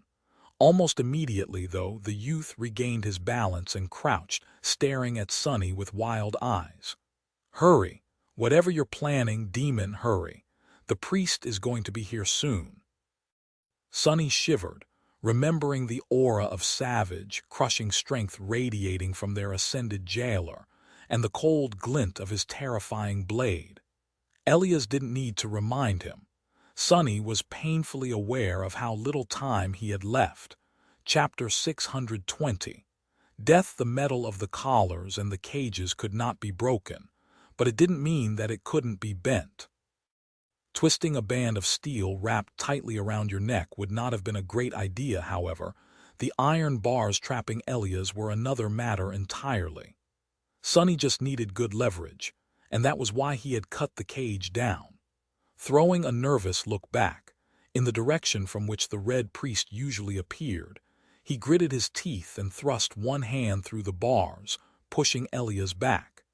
He needed to soften the metal first, and that was going to be a dire process. The blade of the cruel sight suddenly shone with radiant white light, spreading an almost palpable heat into the cold air of the ghastly dungeon. Sonny didn't linger and pressed the somber sword against the steel bars, letting the divine flame contained within share its immolating incandescence with the enchanted cage. Come on, come on. There were two possible results for his actions. One was that he would be able to soften the metal and bend it. The other was that he was going to cook Elias alive inside the gibbet. There was also the chance that their ascended jailer would arrive quicker than usual, which would be really bad. Sonny counted the seconds and stared at the iron bars, willing them to heat up swifter. Slowly, the cold metal turned slightly red, then bright orange. Finally, at the point where the incandescent blade of the cruel sight touched them, a hint of pure white appeared. Sonny would have preferred to wait longer, but there was no more time. Dropping the short sword to the ground and biting down on the midnight shard with his fangs, he grabbed the scorching metal with all four of his hands and endured the pain of the furious heat slowly spreading through the gauntlets to his bare skin. Then, Sonny set his foot on another bar, commanded all three shadows to wrap themselves around his body, and pulled. Now that the cage was on the ground and stable, he could use all the muscles in his demonic body to put pressure on it, not just those in his arms. His core, his shoulders, his back, his powerful thighs and calf muscles, the entirety of his body worked in unison in order to bend the steel bars. A stifled roar escaped from his mouth, washing over the blade of the austere takai and echoing in the cold darkness. Sonny pulled and pushed in opposite directions with all his monstrous strength. Already a demon and augmented by the three shadows, he was terrifyingly powerful. And yet the incandescent bars refused to budge for a few seconds at least. Then, when his muscles seemed to be on the verge of exploding from the inhuman strain, the metal finally gave in. With a metallic groan, one of the bars started to bend, slightly at first, and then more and more. Yes. Elias, however, did not seem to share Sonny's jubilation. Instead, he paled, a frightened expression appearing on his face. Without saying a word, the youth raised one hand, pointing to somewhere behind his partner's back. The priest. And just then, Sonny felt a mighty shadow flying toward him from the edges of his shadow sense, growing closer and closer with harrowing speed. Damnation! The Ascended arrived a few seconds earlier than he should have. Without turning around, Sonny pulled on the incandescent bar one last time, creating enough distance between it and the next one for the youth to squeeze through. Then he reached inside the cage, grabbed the young awakened, and roughly pulled him through the narrow breach. He already could hear the heavy steps behind him. Crap, crap, crap. Elias stared into the darkness with eyes full of fear. Demon! Behind, without letting him finish, Sonny forcefully pushed the youth away, then swiftly turned around, grabbing the cruel sight from the ground and catching the hilt of the midnight shard. The warrior in a tattered red robe and worn leather armor was already upon him, the terrifying heavy blade cutting through the air with unthinkable speed. Sonny moved his weapons forward, trying to block the obliterating blow, but his exhausted, wounded body seemed to have finally betrayed him. He swayed, missing the timing by a split second. It looked like the tiniest of mistakes, but one mistake was all it took. His luck had run out. The great blade of the mighty Ascended slid past Sonny's defenses and hit him right in the neck. The sharp metal sliced through his tough skin, his muscles, and his spine, emerging in a fountain of blood from the other side. Sonny felt terrifying pain spread through his whole being, and then the world suddenly spun. The head of the shadow demon flew high into the air, disbelief still frozen in his lightless eyes. It was as though it was screaming, as though it was trying to say something, to share a fatal revelation that had come a few moments too late, that there was no escape. No escape except through death. Elias staggered, a stunned expression contorting his soft, youthful face. Demon you, in front of him, the legs of the decapitated demon buckled, and his towering body, still clad in bleak steel, fell heavily to its knees. Just like that, his partner was gone. His partner's nightmare was over. The young man froze for a moment, then turned to the indifferent murderer, sorrow and wrath mixing in his hollow, tired, light blue eyes. You, I'll kill. The priest of war remained silent, disinterested in the rambling of the young slave. He turned to Elias and made a step forward, raising the monstrous blade once again. It was all over. Or perhaps not.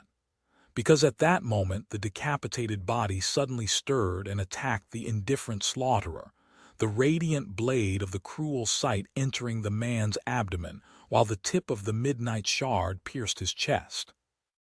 At the same time, the tail of the dead demon shot over his shoulder, penetrating one of the red priest's eyes with the long steel spike. Laying on the filthy stones a few meters away, Sonny's head observed it all with a terribly pained expression. Hurts. Crap, dying really, really hurts. Yes, having your head separated from your body was not the most pleasant of experiences. In fact, it was probably one of the worst. However, Sonny really needed that to have happened. This was the only method to get rid of the unbreakable slave collar he had managed to come up with. He had even considered chopping his head off himself, but came to the conclusion that his own strength was not going to be enough to overcome the durability of bone weave. So, he had decided to try and use the might of an ascended apostle of war instead. Death, indeed, was the only escape. In front of him, a river of blood flowed from the body of the taciturn master. The red priest had lowered his guard, thinking that the shadow demon was dead, and received not one but 3 whole fatal wounds as the result. Honestly, he should have been more careful. The dead were often the most troublesome of enemies, after all. As the body in the tattered red robe slowly toppled and fell to the ground, the headless body of the demon raised one hand, hooked a claw beneath the slave collar, and tore it off its severed neck. The band of metal rang as it hit the floor.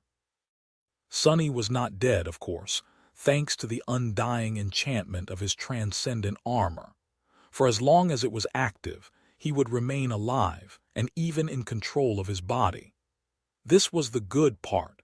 The bad part was that the enchantment was devouring his essence with an inconceivable speed, and in the next few seconds, when his reserves ran completely dry, Sonny was really going to die. Before that happened, the headless demon took a few unsteady steps forward, nonchalantly picked up its head, and awkwardly placed it on his neck. Then he approached Elias and fell to his knees in front of the petrified youth. "See, come one, fool. I don't have much time." Due to the fact that his mouth wasn't currently connected to his lungs, Sonny couldn't even growl to pull the young awakened out of his stupor. Luckily, Elias shook it off himself, flinching and throwing his hands into the air to place them on both sides of Sonny's mutilated neck. "Oh Lord, oh gods, oh Lord, hold on, demon." He activated his healing ability, trying to make the cleanly severed head of the shadow creature attach itself back to the flat stump of his neck. Sonny shuddered, overwhelmed by terrifying pain. How does it even make sense? Why am I in so much pain? My brain isn't even connected to those nerves. Arg. Curses, damnation. For almost anyone else, recovering from having their head cut off would have been nearly impossible. However, Sonny was a bit special, because avoiding death was one of his specialties.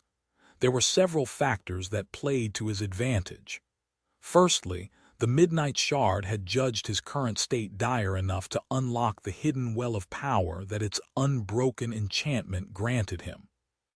Secondly, his bones and his blood were transformed by Weaver's lineage, gifting him with inhuman tenacity. That was the reason why he had not bled out already, and why his body was capable of rapid healing. All those qualities were enhanced by the drop of Shadow God's ichor that Blood Weave had unceremoniously devoured, and then augmented ever further by the Midnight Shard. And lastly, while Undying was rapidly consuming his reserves of shadow essence, Saint was out there in the darkness, slaying one powerful nightmare creature after another. She was wielding the Black Odachi, whose Soul Reaver ability transferred a portion of essence of all creatures slain by the serpent in either its soul weapon or soul beast form. So, with each mighty abomination Saint killed, Sonny received a considerable amount of essence, thus allowing him to keep the undying enchantment active longer. Was it going to be long enough for him to survive, though? That was what he was going to find out. Torturous seconds passed, with Elias desperately trying to heal the harrowing wound, and Sonny desperately observing his reserves of shadow essence plummeting further and further. The rate with which the undying chain was eating through his essence was much faster than the rate with which Saint and Serpent replenished it. He was only able to slow down the inevitable, not stop it. His whole being was overwhelmed with agony and pain, but what else was new?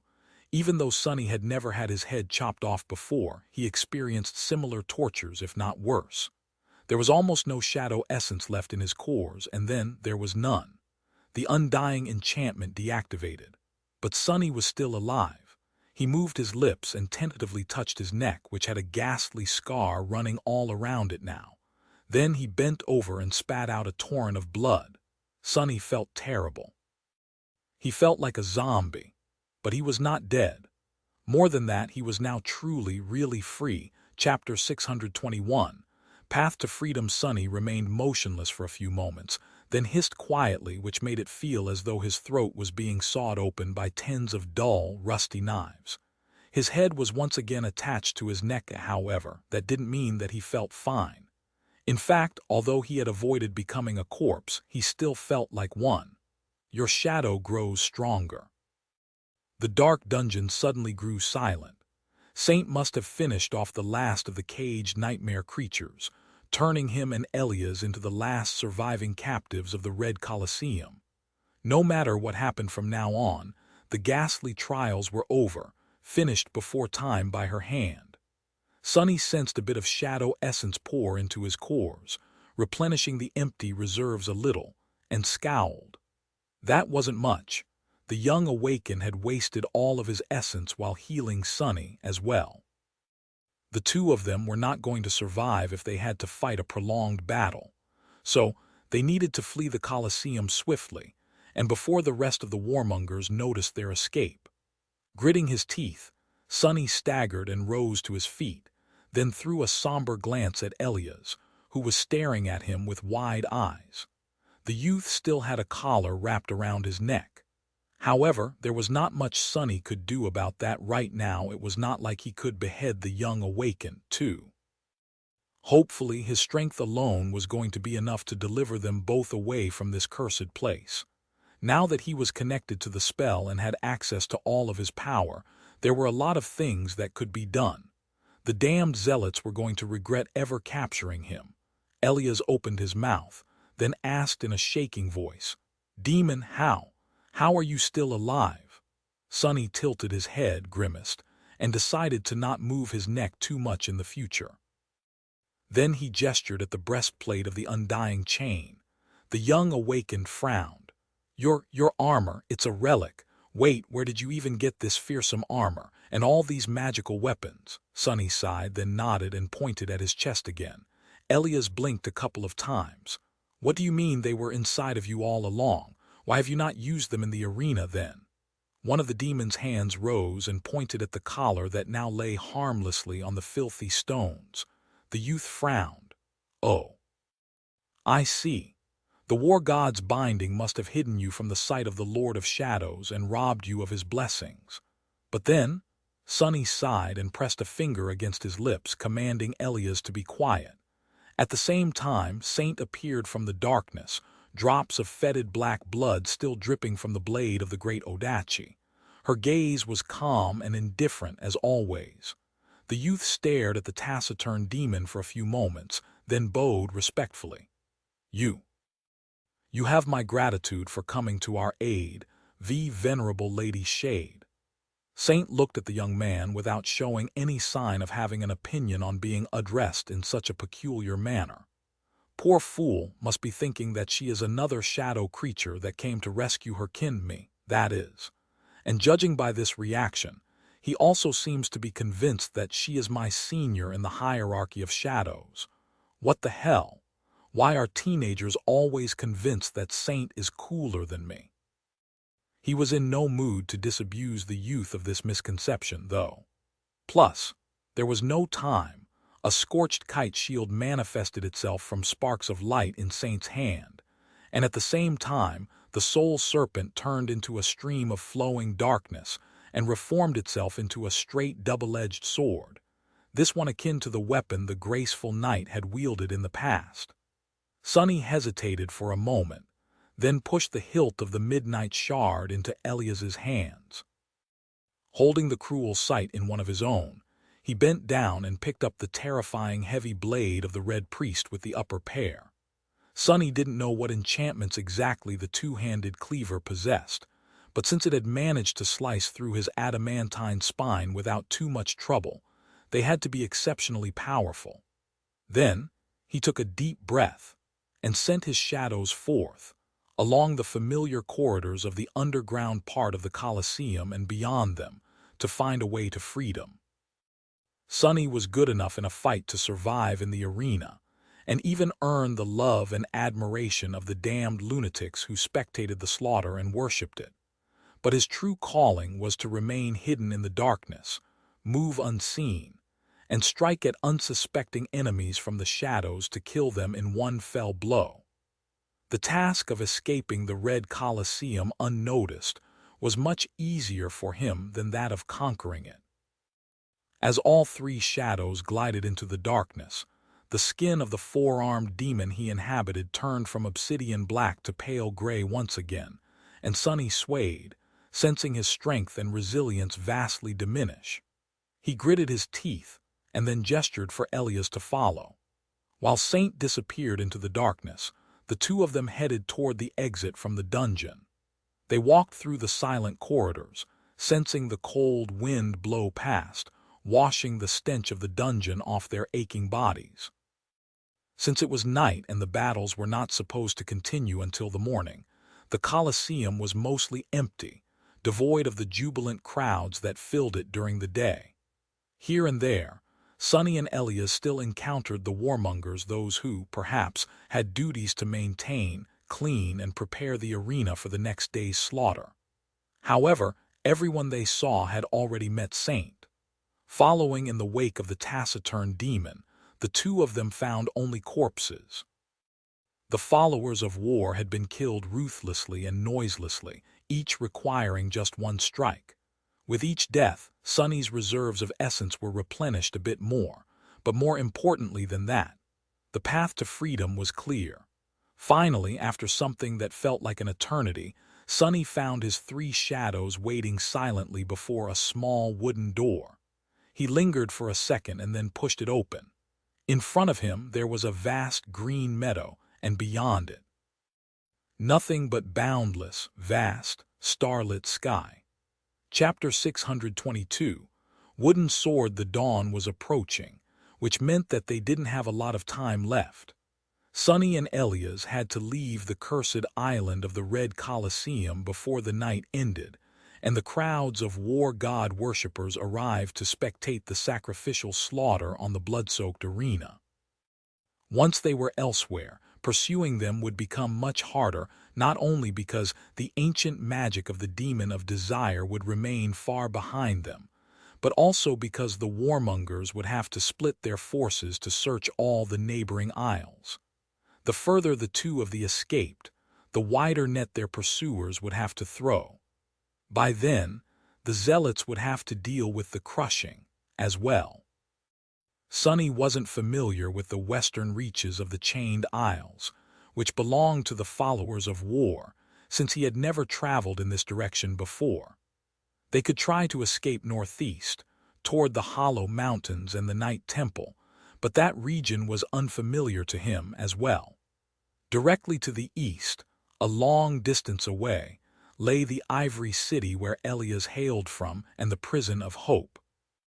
However, the eastern direction would be where the pursuers were most likely to concentrate their search, since running toward the domain of their enemies, the Sun God's people, would have been the safest choice. After hesitating for a few seconds, Sonny pulled the young awakened toward the southern edge of the Red Island. If they journey southeast, they would eventually reach the ruined fortress. Well, it might not have been ruined yet, where he had once welcomed Effie and Kai. There, the influence of the war faction was bound to be severely diminished. More importantly, that was the boundary to the part of Hope's shattered kingdom that Sonny knew and had explored before. Before the start of the nightmare, he and the other members of the cohort had agreed to travel to the Iron Hand Island should they be separated. Sunny would be able to easily find his way there from the southern great chain that anchored the isles to the mainland beneath. Hidden in the darkness, Sunny and Elias ran across the meadow, aiming to reach the edge of the island in one of the heavenly chains that rattled below from time to time, disturbed by the turbulent winds of the border between the two skies. Come on, come on. Once they were over the edge, Sunny could summon the heavenly burden and the dark wing to carry them to the chain, or even hide them in the darkness of the sky below for a while. Their salvation was so close. It was already just a few meters away. But then his heart suddenly grew cold. No, in the end it wasn't close enough. Just as they reached the edge, a quiet sigh resounded from the darkness, and suddenly Sunny was laying on the ground, his vision blurred and his whole body numb. There was no oxygen in his lungs, and no matter how hard he tried to inhale, it was of no use. His chest seemed to be on fire. A few seconds of agony later, the shock of the terrifying impact that had cracked the breastplate of the undying chain and sent him flying to the ground began to fade, and Sunny was able to finally draw in a hoarse, desperate breath. See, curses. He moved his arm, reaching for the hilt of the red priest's cleaver that lay near, buried in the soft grass. However, before his fingers closed around it, a delicate foot stepped on his wrist, and suddenly it was as though the weight of a whole world descended upon him. Sunny groaned, then gritted his teeth and looked up at the harrowing creature that had attacked them from beyond the edge of the island. It was a graceful, breathtaking beauty wearing a simple red tunic, her face tender and solemn, her dazzling eyes shining like two silver stars. Solvin looked down at him and smiled with sadness. I am afraid that this is as far as you go. Ah, we meet again, child of shadows. Sunny stared at the beautiful saint with grim resentment burning in his black, tenebrous eyes. He remained motionless, knowing that his worst fear had just come true. The transcendent Immortal herself had arrived to hunt them down. He thought feverishly, trying to come up with some way to escape the priestess of war. Soul Serpent and Saint were still hiding in his shadow, so he could command them to attack. But what could an awakened and an ascended demon do against a transcendent, an undying one that was chosen by the gods and had lived for at least 1,000 years, no less? No, sending them to fight that horror would be just sending them to their deaths. In all of his travels, Sunny had never met a creature more frightening than Solving. Of that, he was sure. Even the corrupted leviathans of the dark sea had not instilled such caution in him. Maybe only the harrowing rot in the ebony tower had, but he hesitated to call it a living being. Then what he was supposed to do? Damn you, fate. You never let go of your prey, do you? Sunny gritted his teeth, then growled and tried to strike at Solvin with the cruel sight. However, the beautiful woman simply swatted it away, breaking his fingers and sending the somber blade flying over the edge of the island. She shook her head. No, not like that, little demon.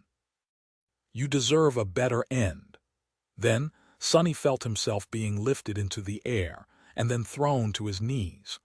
A moment later, a stifled scream announced that Elias, too, had not escaped the immortal transcendent. His gaunt figure fell near him, a pained grimace contorting the young man's young face. Soon, the unassailable power that pressed Sunny into the ground disappeared, and he was able to breathe again. Looking up, he saw Solving standing in front of them, his silken skin caressed by the gentle starlight. She looked at them with an inexplicable expression, her long chestnut hair dancing softly in the wind. There has to be something I can do, think. The transcendent priestess smiled, the world itself growing brighter from her mesmerizing smile. Ah, the trials of life are over. I congratulate you, champions.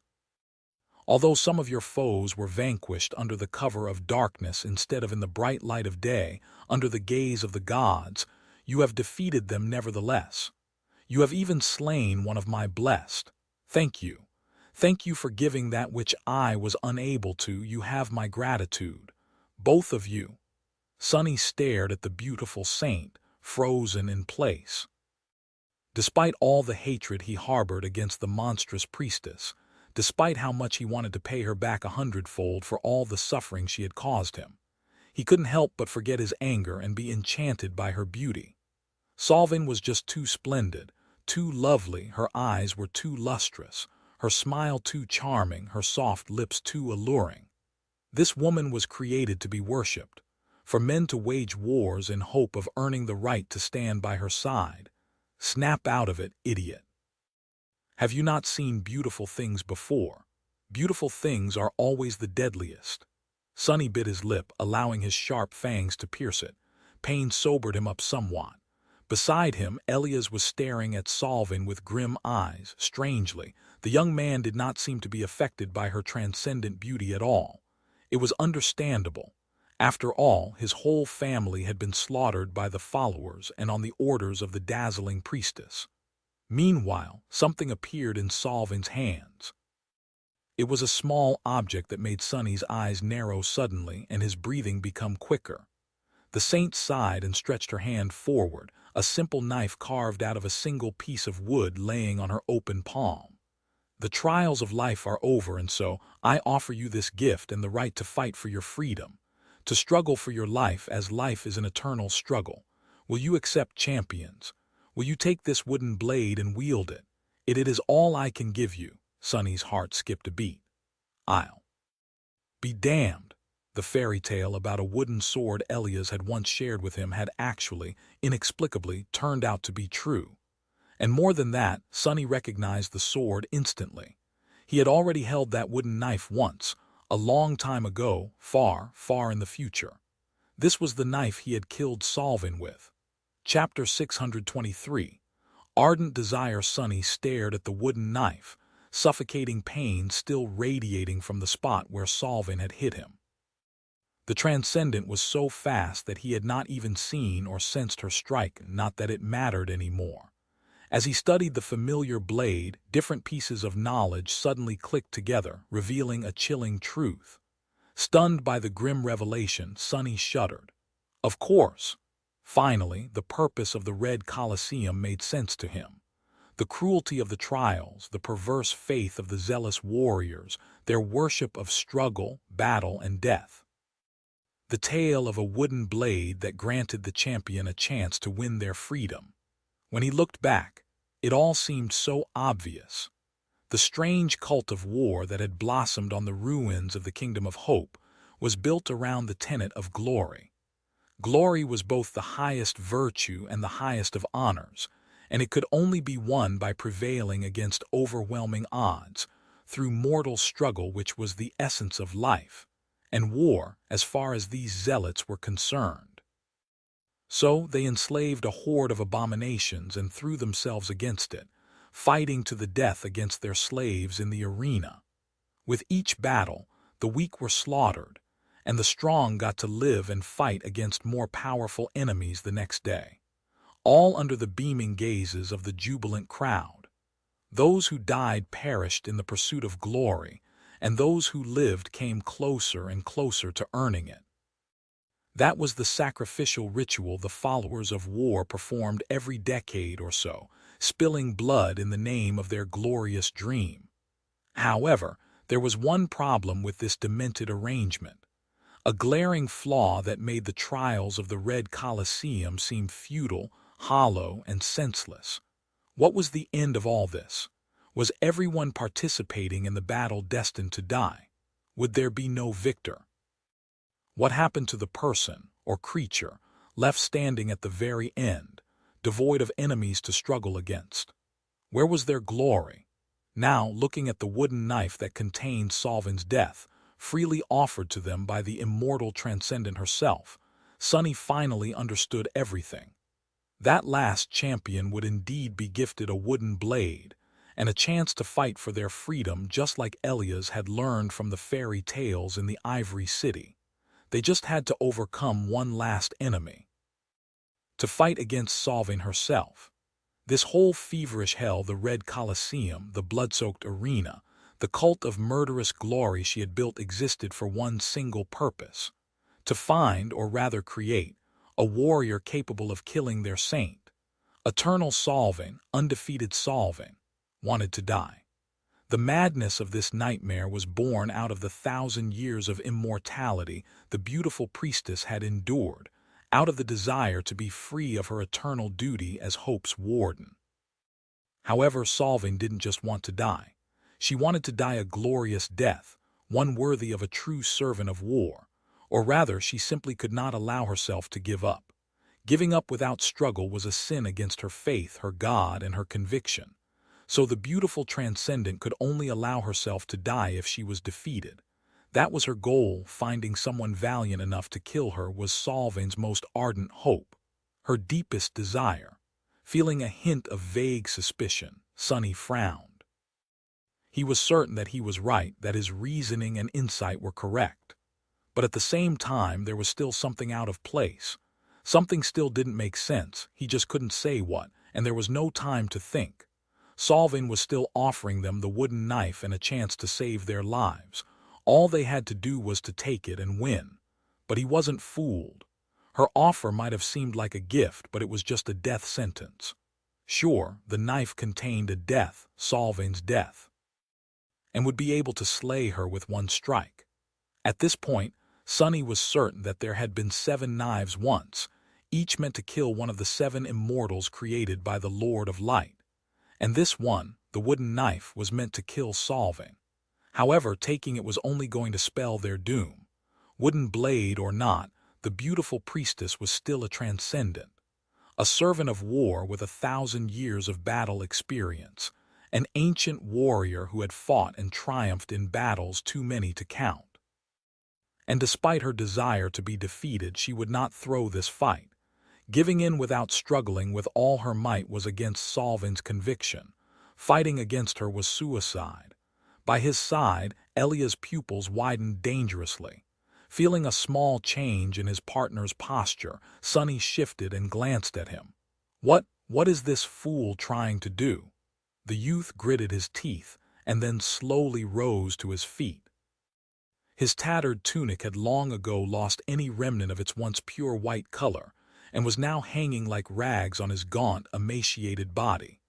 Despite that, the young awakened looked full of resolve and determination, his eyes glinting with grim purpose. "What are you doing?" "No, you fool." Despite the pain in his throat, Sunny growled loudly, trying to warn Elias of how fatal his actions were. But his call fell on deaf ears. Damn it, why can't I talk?" For the first time since he had entered the nightmare, Sunny felt really desperate to speak. But he couldn't. The demon's body robbed him of the ability to converse with humans in any meaningful way. Panicking, he made a motion to stand up, hoping to grab the youth before the fool made a lethal mistake. But the pressure Solving had exerted on him was back, paralyzing the body of the 4-armed shadow creature. He groaned, suddenly unable to move, and struggled to even keep his head up. Chapter 624. A New Day. Elias hesitated for a moment and then looked at Sunny with a sad smile. It's all right, demon. Thank you. Thank you for getting us this far. But now it is my turn. This is our chance. This is what we've been fighting for all this time, is it not? The tales my mother told me were all true. I'll free us both. You'll see. The Lord of Light will guide my hand." With that, he reached out and took the wooden knife from Solving's hand, his fingers wrapping tightly around its hilt.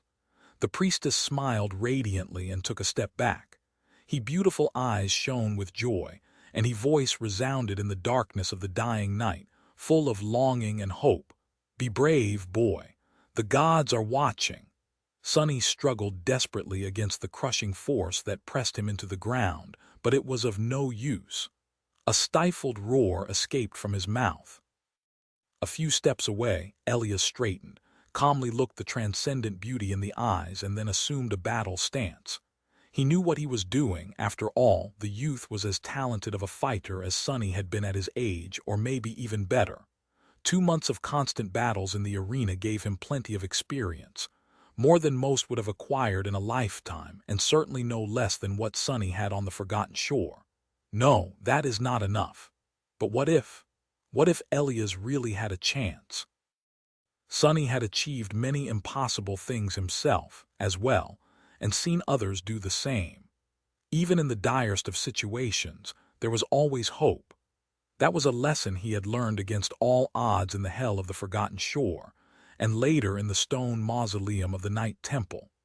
Without wasting any time on doubt and hesitation, Elias sent his soul essence flowing in a raging flood, and shot forward, moving with grace and speed that few awakened could ever hope to achieve. His hand flew through the air, swift enough to appear as an almost imperceptible blur. The strike was swift and cunning.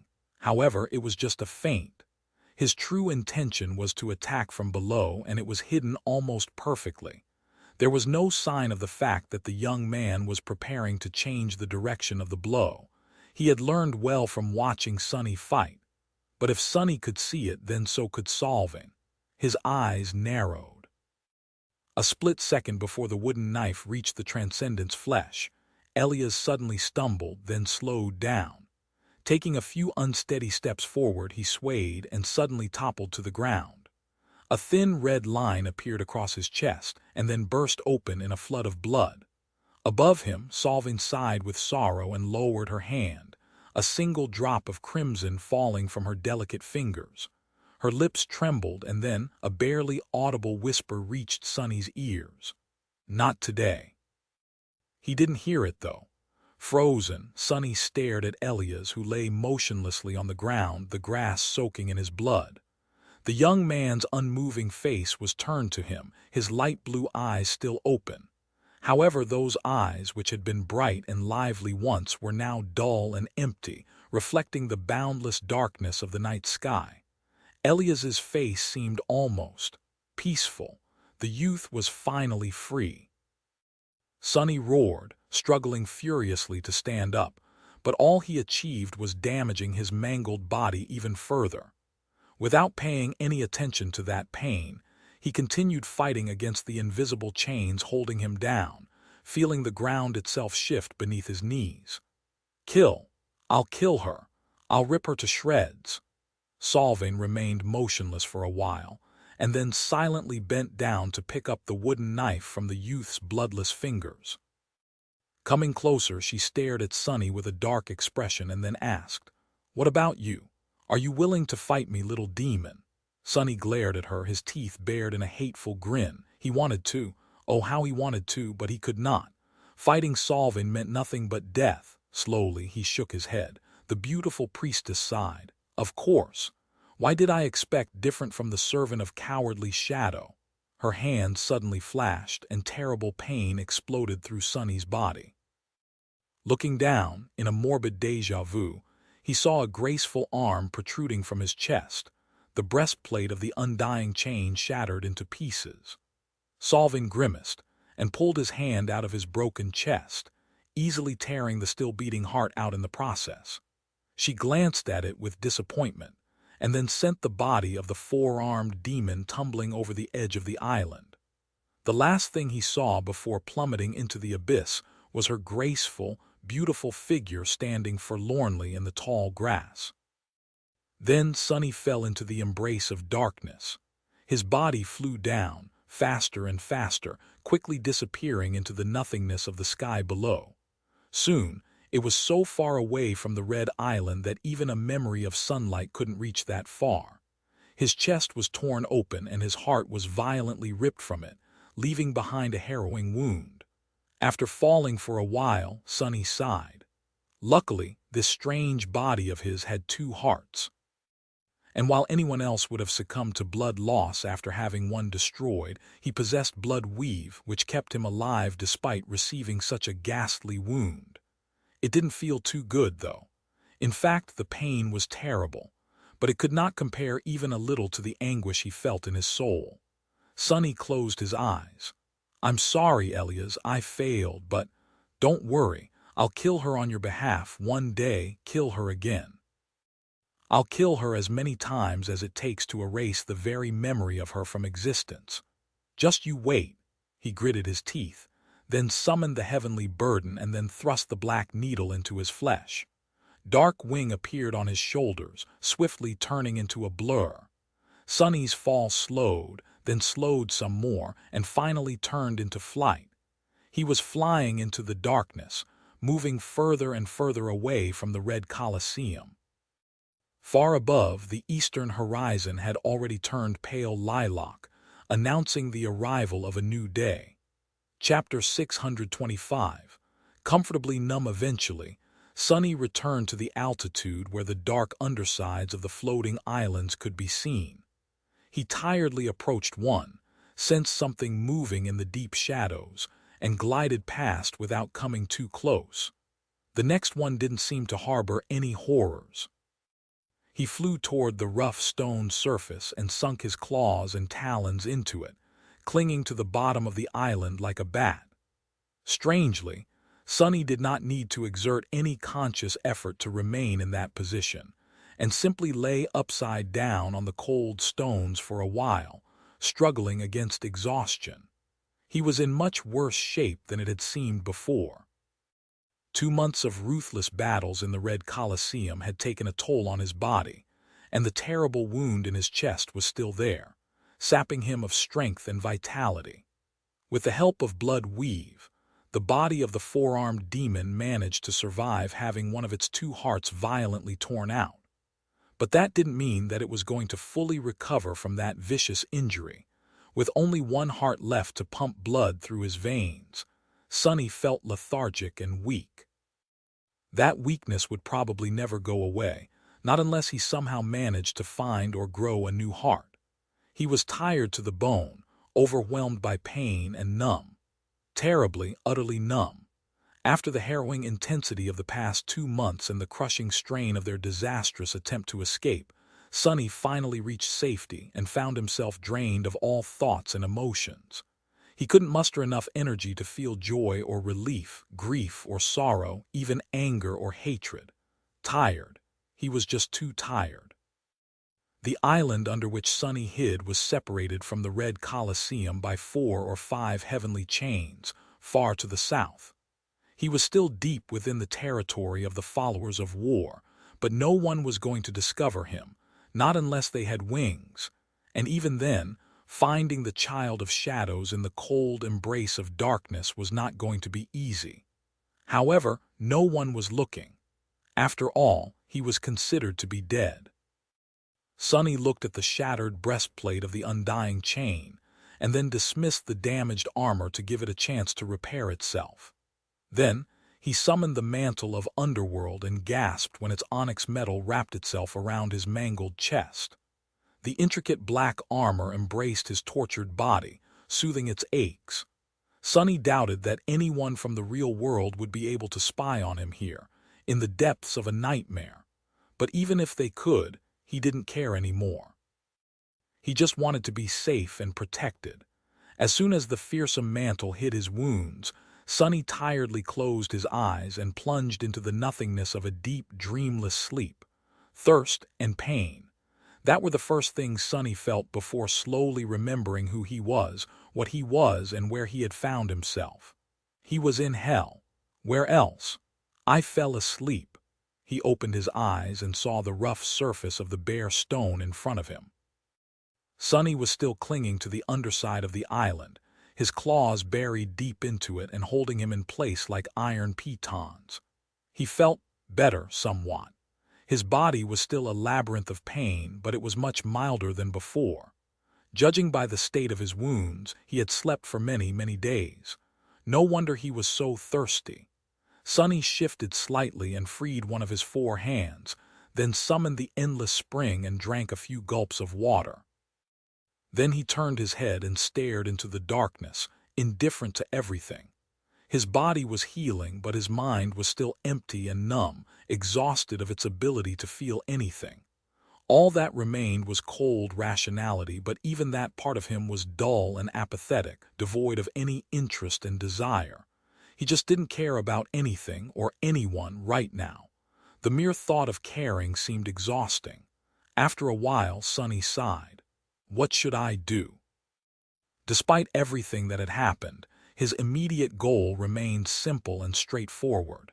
He had to traverse the whole Kingdom of Hope and reach the Iron Hand Island to regroup with the cohort. Once they were together, if the others were still alive, they would know what to do. Sonny didn't feel particularly motivated to attempt the perilous journey, but he knew that he had to. It was a simple enough objective, at least. In his current state, he felt reluctant to think about anything arduous, obtuse, or complicated.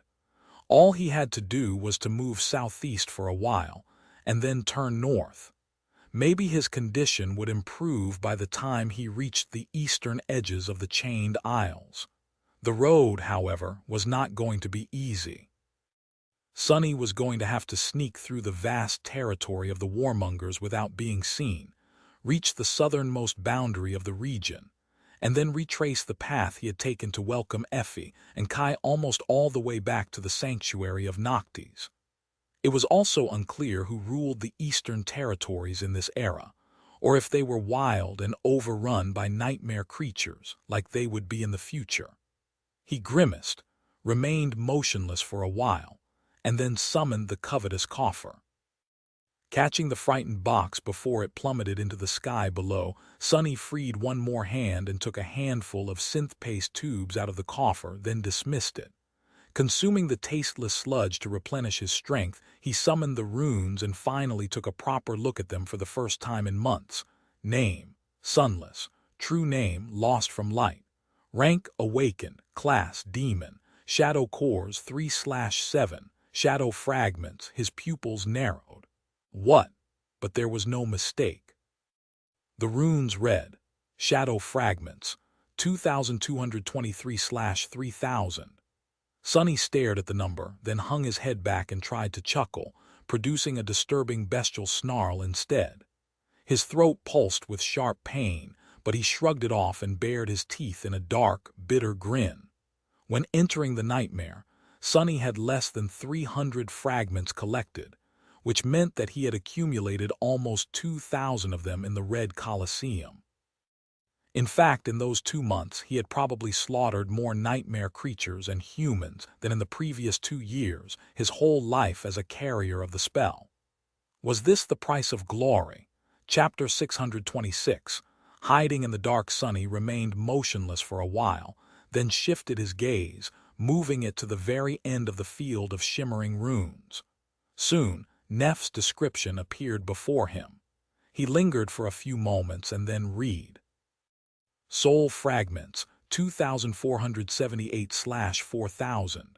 The corner of his mouth twitched, of course. She is in a hell of her own, after all. The gap between them had diminished, but barely. He was still behind, still lacking, but she was alive at least, and fighting with all her strength to return. If Neff refused to give up, then he would have to persevere too. With a sigh, Sonny turned away and looked back to his runes, finding the list of his memories and echoes. His eyes suddenly gleamed, but then grew dark and slightly despondent. What the hell, how is this even possible? Among the names of his memories, dozens of new ones shimmered in the darkness. It seemed that the spell continued to reward him even while their connection was obstructed by the sorceries of hope. It sort of made sense. The fact that Sonny had not been able to communicate with the spell did not mean that it had not continued to watch his every step. He was inside one of its nightmares after all, which created a swarm of questions on its own. Not caring to consider them, Sonny silently counted the new memories. 39, there were 39 of them. And yet there was not a single echo he had received after slaughtering nearly 1,000 nightmare creatures. Not even a hint of one. Doesn't make any sense, none at all. What is this, a joke? It seemed that his luck when it came to memories had been incredible, while his luck when it came to echoes had been beyond terrible. He should have received 4 of 5 at least, but he had not. Sonny stared into the darkness for a while, his expression glum. Then he sighed. Well, doesn't matter. It's a pity that I did not receive an echo of the Red Priest, though.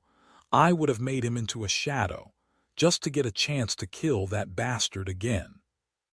He studied his new memories, slowly reading their names and descriptions. A few were good and a couple was splendid. The rest, however, were worse than what he already had in his arsenal. Their only use was to feed Saint. This time, however, he did not hurry to give them away as sustenance for the taciturn demon.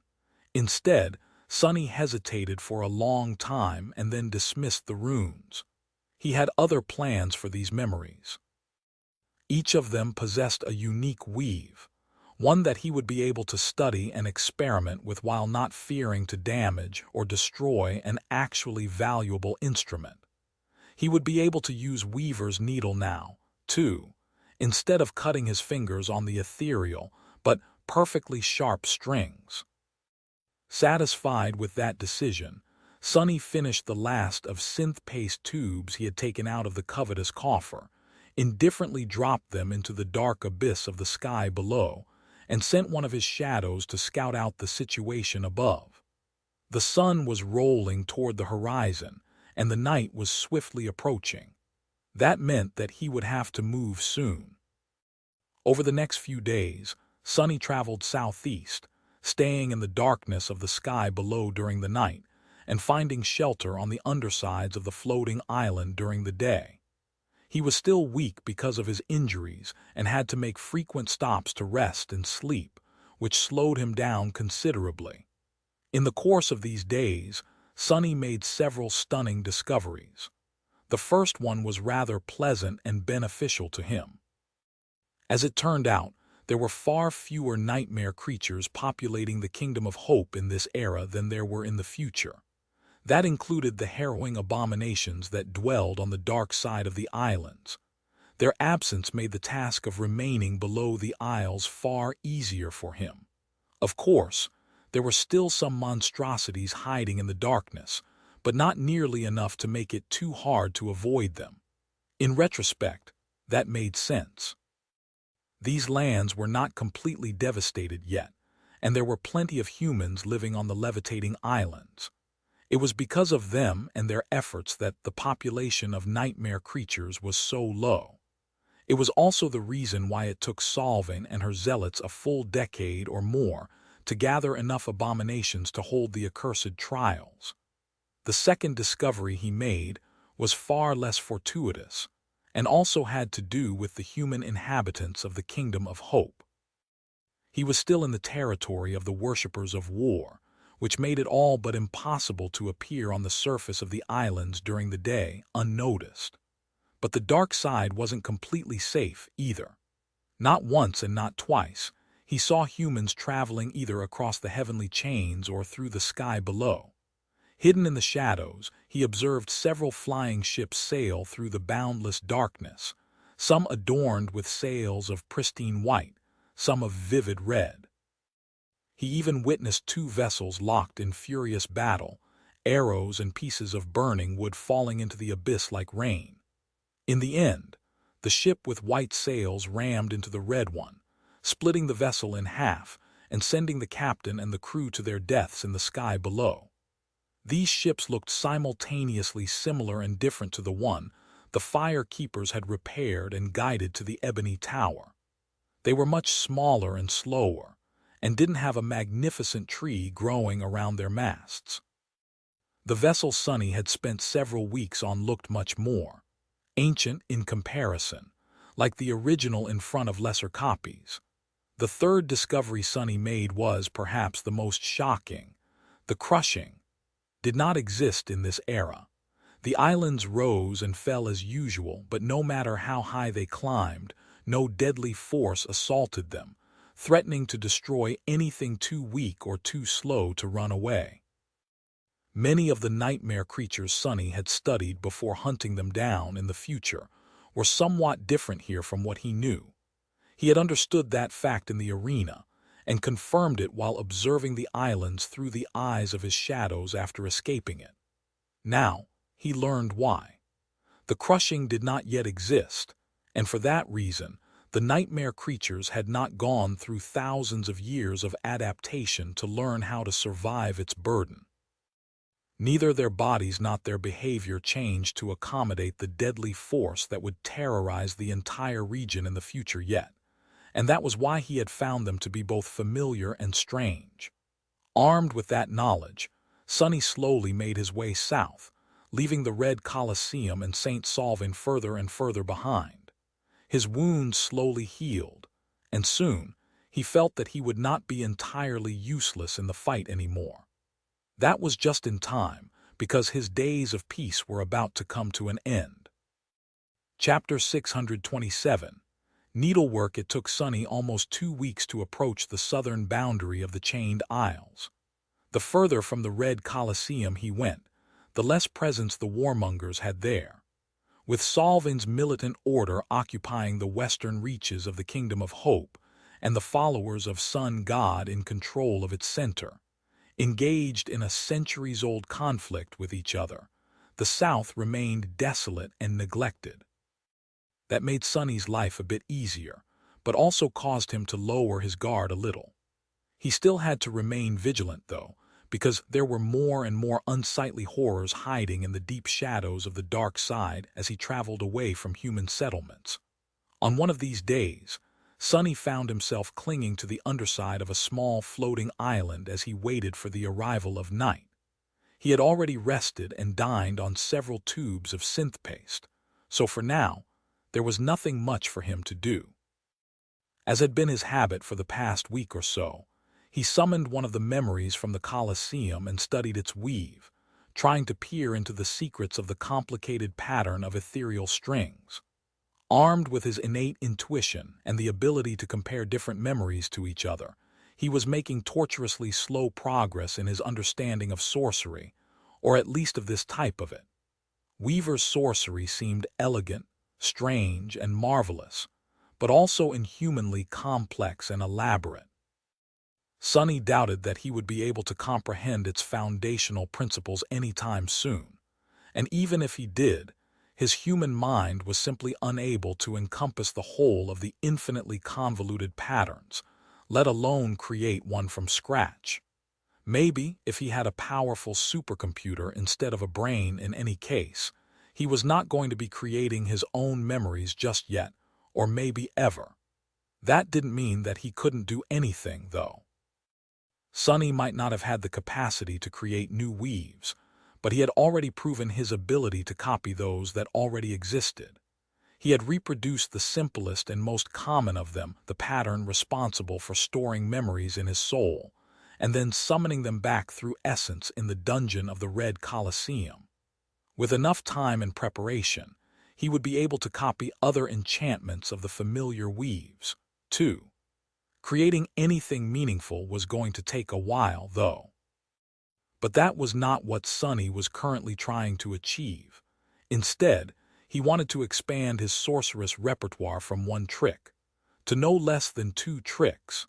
He was experimenting with his memories in hopes of learning how to modify and change an existing enchantment.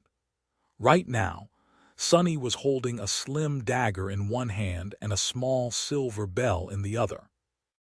The silver bell was the first memory he had ever received, and also the simplest, while the slim dagger was one of the weapons he had won in the arena. Its enchantment was rather straightforward. It made the weapon utterly noiseless. It didn't ring when struck against armor or another blade, and didn't even rustle as it entered the enemy's flesh. Sonny had chosen these 2 memories for the experiment because, at the core, their enchantments were very similar. One was that of sound amplification, while the other was that of sound nullification. He wanted to change the latter into the former. In other words, he wanted to turn the silent dagger into a very noisy dagger, not because that would be very useful, but to prove that he was capable of modifying enchantments. After studying the spellweave of the silver bell for many days, Sonny was close to memorizing the staggering complexity of the pattern of strings entirely. Since the bell had only 1 enchantment, it was easy to isolate it from the parts of the pattern that were common to all memories. So in theory, he knew what shape to create. The dagger, on the other hand, was a bit different. It also only had a single enchantment and a single ember anchoring the pattern, but that ember was brighter, and the pattern itself was much larger and more intricate. However, there were certain similarities with the one in the bell, so Sonny could imagine turning one into another. He hesitated for a while, then sighed, and raised Weaver's needle. Just like on the day he had found it, the long and narrow needle was enveloped in a faint, weak golden shine that only he could see thousands of years ago, or maybe sometime in the future. It had absorbed some of Weaver's deific blood, along with tiny traces of divinity. Sonny suspected that the needle had not been a magical tool, and neither had it actually belonged to Weaver.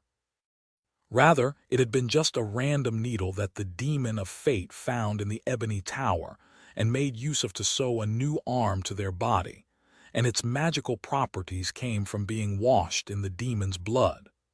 However, now, the needle did possess magical properties. Just like Sonny's fingers, it was capable of interacting with the ephemeral strings that constituted spellweaves. Sonny threaded a shadow string through the needle and carefully thrust it into the sorceress pattern that created the enchantment of the silent dagger. He was hoping to replace some of the existing strings with his own, shift others around, and remove some completely. At first, everything went well. Sonny was on the verge of getting excited. But then, the same thing that happened with all his previous experiments repeated itself. At some point the strings trembled, and then the whole pattern tore and collapsed, turning into a chaotic mess of ripped and fluttering threads. Sonny hurriedly retracted his hand, afraid to lose it, and watched as the slim dagger shimmered and disintegrated into a rain of dim sparks. A few moments later, the spell spoke solemnly, "Your memory has been destroyed." Sonny grimaced and closed his eyes. Damnation! Another one! Then, however, he suddenly shifted and turned his head up, staring at the stone surface above him as if trying to pierce its solid mass with his gaze. Up above, on the surface of the small island, one of his shadows had noticed movement. Chapter 628. From the dark side, the grass covering the surface of the island moved, and strange shapes appeared from beneath it. Some were similar to each other, while some were not, but all shared the same deep emerald color. The shapes levitated upward, slowly coalescing together. The creepy shadow observed the eerie event from the shade of a large boulder, darkly excited. Sonny only understood what it was so excited about when the boulder suddenly split open and fell apart, making way for another of the shapes, this one easily recognizable. It was a massive emerald jawbone, similar to a human one in all aspects except for size. The creepy guy had always been strangely fascinated by dead things. No wonder he got fixated on a bunch of flying bones. As Sonny watched, the emerald bones assembled into a towering human skeleton very similar to the powerful abomination of the same kind Sonny had fought and destroyed in the Red Colosseum, but much larger and way more frightening. The emerald skeleton stared north for a while, and then slowly headed toward the edge of the island, each of its steps making the ground shake. At the same time, a loud rattle of the heavenly chain rolled through the two skies. Sonny was so used to hearing them that he didn't pay it any attention at first, but then a deep frown appeared on his face. Something wasn't right. The rattling of the chain sounded different somehow. He lingered for a few moments, then silently dove into the shadows and glided to the northern slope of the flying isle. As soon as Sonny saw the heavenly chain stretching far into the distance, his heart grew cold. A terrifying abomination with a body that resembled a dirty mass of pitch-black tar was crawling underneath it, its back facing the sky below. Each second, a dozen tendrils of liquid darkness shot forward from the mass, sticking to the links of the giant chain and pulling the creature forward. The monstrosity was at least 20 meters long and so heavy that the iron of the heavenly tether groaned under its weight. What hellish nightmare is this? Sonny peered beneath the surface of the black tar creature and shuddered once he saw the taint of corruption that hid within its soul. The two hideous nodes of swirling darkness that spread cancerous veins through the body of the abomination were especially ripe and horrid, revealing its rank. Corrupted, A corrupted monster. Earlier, when he had been passing the islands north of his current shelter, he had felt the shadow of a powerful fiend hiding beneath one of them. Who knew that the horror nesting on the dark side of the flying island would turn out to be equal to the harrowing wormvein, and then decide to follow Sunny south on top of that. As Sunny froze for a moment, a large boulder suddenly flew from the island and hit the massive body of the black tar fiend, sending ripples across its liquid flesh. The force of the impact was so great that a destructive shockwave spread in all directions, causing the heavenly chain to rattle even louder.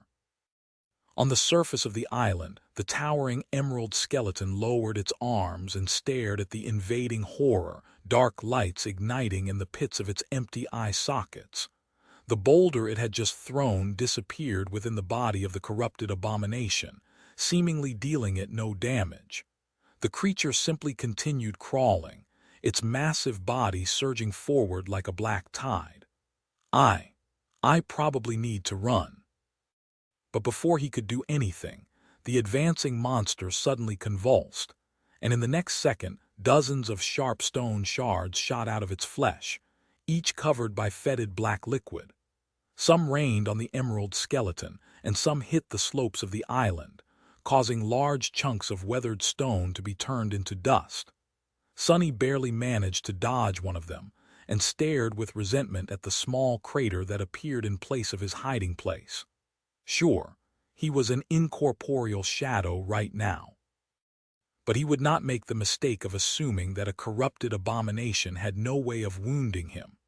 Who knew what this horror was capable of? And just as this thought entered his mind, he noticed that there was a thin layer of black tar spread around the point of impact and dozens of similar ones nearby. As he watched, the foul liquid started to move, coalescing into small dark blobs. Some of them began crawling up, toward the emerald skeleton. But some froze for a moment and then flowed toward him, as though sensing his location. Crap! Sunny hurriedly summoned back the creepy shadow and lunged away, gliding through the shadows as fast as he could. By the time he reached the bottom of the island, the black tar monster was already upon the skeleton. Numerous tendrils of darkness shot forward, enveloping the towering abomination. Despite all its might, the emerald skeleton was instantly trapped and pulled inside the mass of liquid darkness. It struggled desperately, but to no avail. Seconds later, its massive figure disappeared within the body of the dark side fiend without a trace. Now, just forget about me, Hellspawn. I'm too small and inconsequential anyway.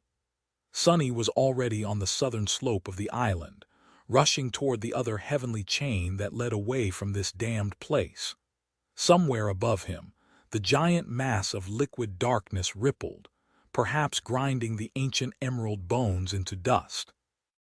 And then the corrupted fiend suddenly surged forward with incredible speed, heading for the very same chain, or rather, for the swift shadow that hoped to use the chain to escape. Luckily, Sunny reached it first. He burst from the shadows, flying across the span of empty air, and landed on the surface of the heavenly tether in a roll. Without wasting a single moment, Sunny pushed himself off of the cold iron surface with all four arms, wrapped the shadows around his body, and ran. As dull pain spread through his chest, the mantle of the underworld turned as light as a feather. Just a few seconds later, the chain swayed wildly beneath his feet, announcing that the black tar monster had reached it too. Curses! There were a few hundred meters of giant sunlit links in front of him, and only past that was the heavenly tether submerged into the darkness of the sky below and shrouded in shadows. I'll make it, surely, I will. Sunny growled, bared his fangs, and ran. Chapter 629. Pursuit. Sunny's upper arms were much longer than that of a human. Bending down, he fell on all fours and broke into a bestial gallop, flying forward with incredible speed. With each jump, the saving darkness grew closer and closer. The links of the heavenly chain rattled and swayed wildly beneath him as the black tar fiend pursued. Sonny could have tried to find safety in the depth of the sky below, but his speed and maneuverability in the air would have been severely diminished. If the abomination decided to expel another rain of tar-covered projectiles, he would be shredded, torn to pieces, and consumed. Besides, there was no saying if the harrowing creature could follow him into the abyss. His best chance was to reach the segment of the chain submerged in darkness, glide across it as a swift shadow, and escape to the next island. Behind him, the mass of liquid darkness rolled forward with staggering speed, hundreds of black tendrils shooting out of it every moment to form a ceaseless tide. The distance between them grew smaller and smaller, and smaller still. Oh gods! Just a split seconds before the tendrils of darkness descended upon him, Sonny finally reached a sufficiently low altitude and dove into the shadows, turning into one of them and rushing forward across the giant chain. The space where he stood just a moment ago was instantly enveloped by the foul flesh of the tar monstrosity, which then lunged after him, somehow starting to move even faster. A strange, deafening sound that resembled a gurgling wail escaped from the depths of the mass of liquid darkness, causing Sonny's whole being to writhe in pain. It washed over the world like a wave, penetrating deep into the darkness of the sky below and the radiance of the sky above, and making both shudder. Sonny fled across the border between two skies, and the harrowing creature from the dark side followed. Soon, the length of the heavenly chain that was shrouded in shadows came to the end, and he escaped them at a terrible speed, sliding across the metal of the links and barely keeping himself from plummeting down. A tide of black, shifting tendrils fell at him almost instantly, but hit only ancient iron. Sonny had stepped through shadows, appearing a couple of dozen meters away, and then once again, teleporting to the surface of the island that loomed above him now. That last jump ate a lot of his essence, but he had no other choice than to make it. Falling to the ground, Sonny grabbed at his chest, which was pulsating with dull, crippling pain, and groaned. Then he threw himself up and continued running. Behind him, the tendrils of black tar were already above the edge of the island.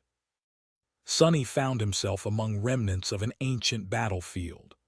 Carcasses of broken ships lay forlornly on the barren earth, their blackened hulls covered with scorch marks and gaping with empty darkness. Here and there, pieces of rusty weapons and armor protruded from the ground, covered with ash. The ground itself was shattered and uneven, littered with pockmarks of deep craters. Knowing that he would never escape the giant fiend on foot, Sonny alternated between galloping and jumping through shadows for short distances, sometimes chaining several jumps in a row.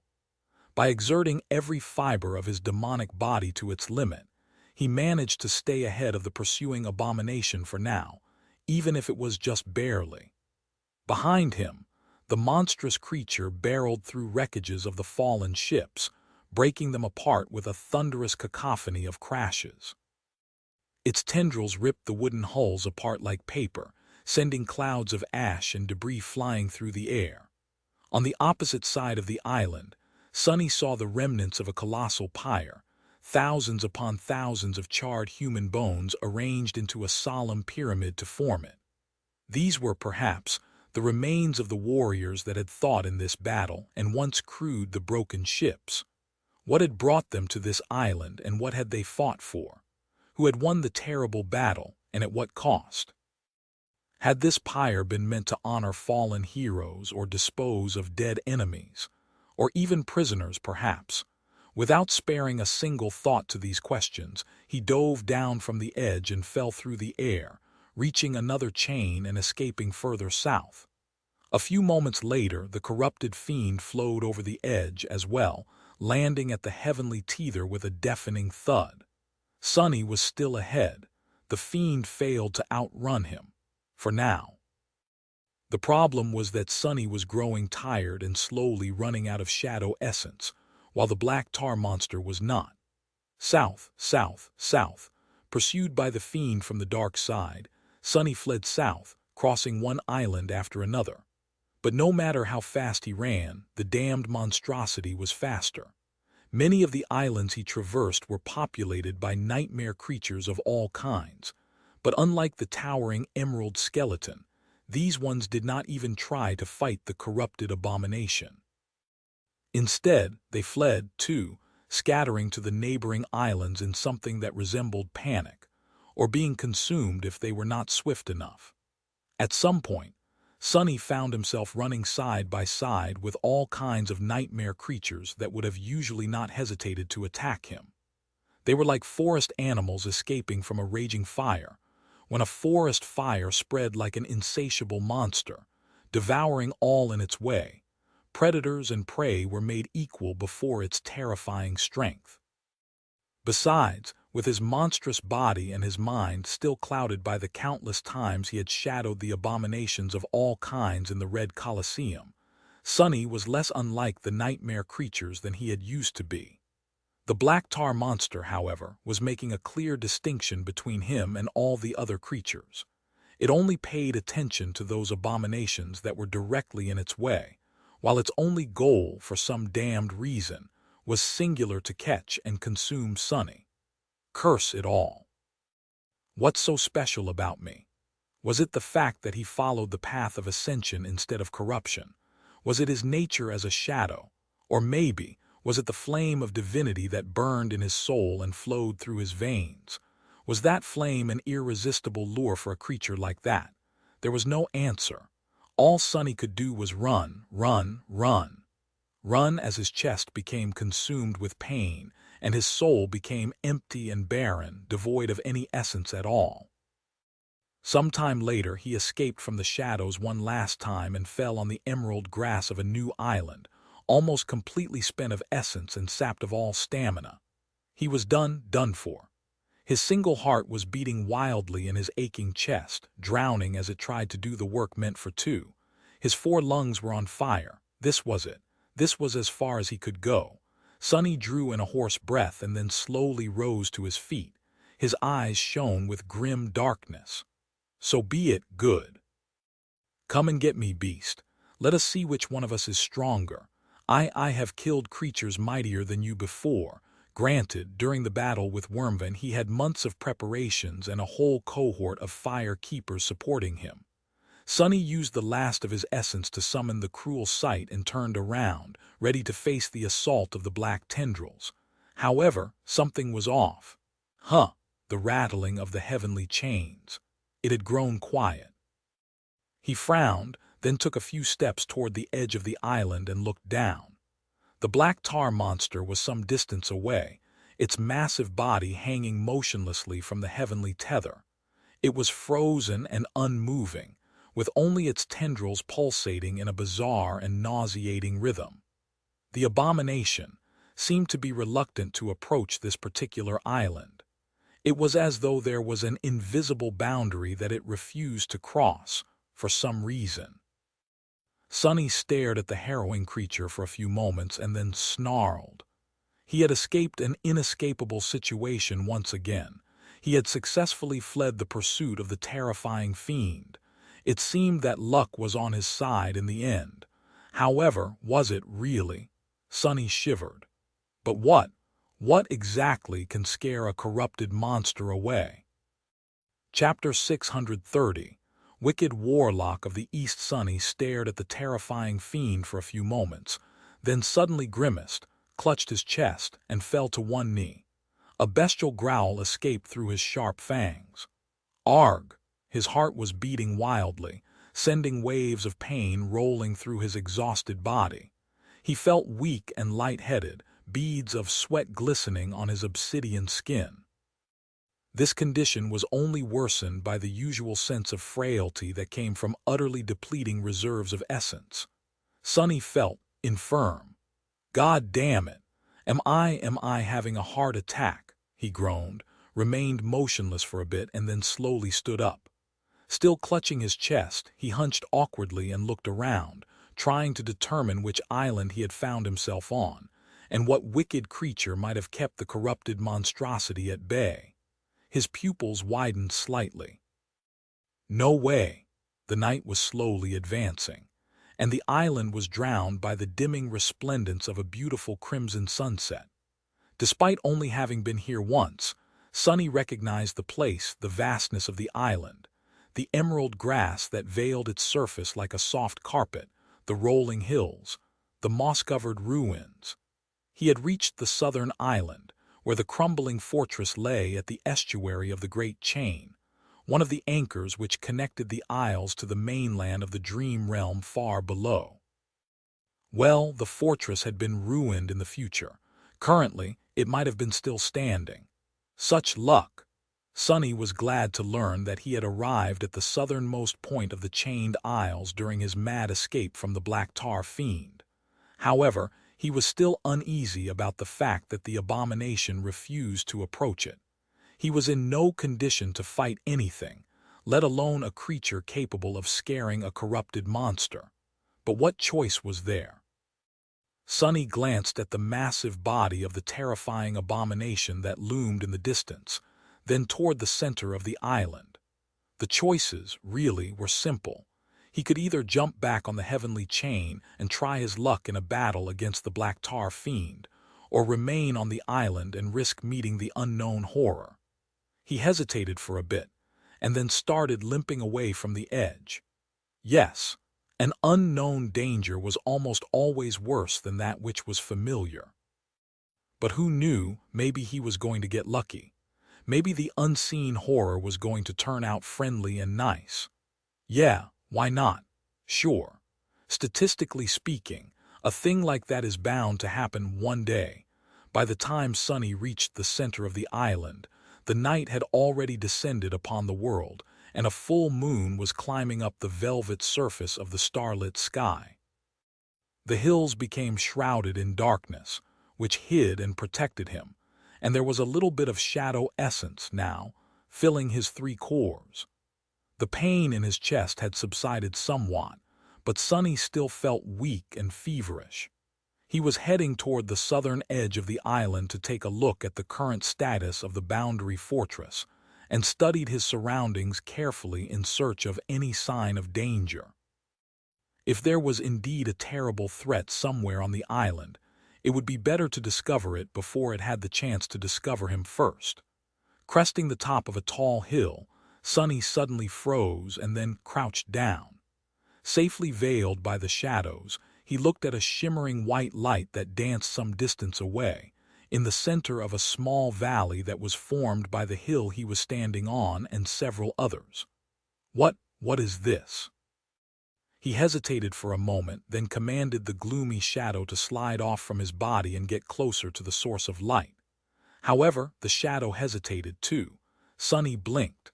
What the hell are you waiting for? Get down there, you can run away if things go wrong. The gloomy shadow gave him a long look, then shook its head resentfully and timidly glided forward. Soon, Sunny saw a strange picture. In the center of the valley, a small fire burned, its color entirely white. In front of it, a lone human figure sat.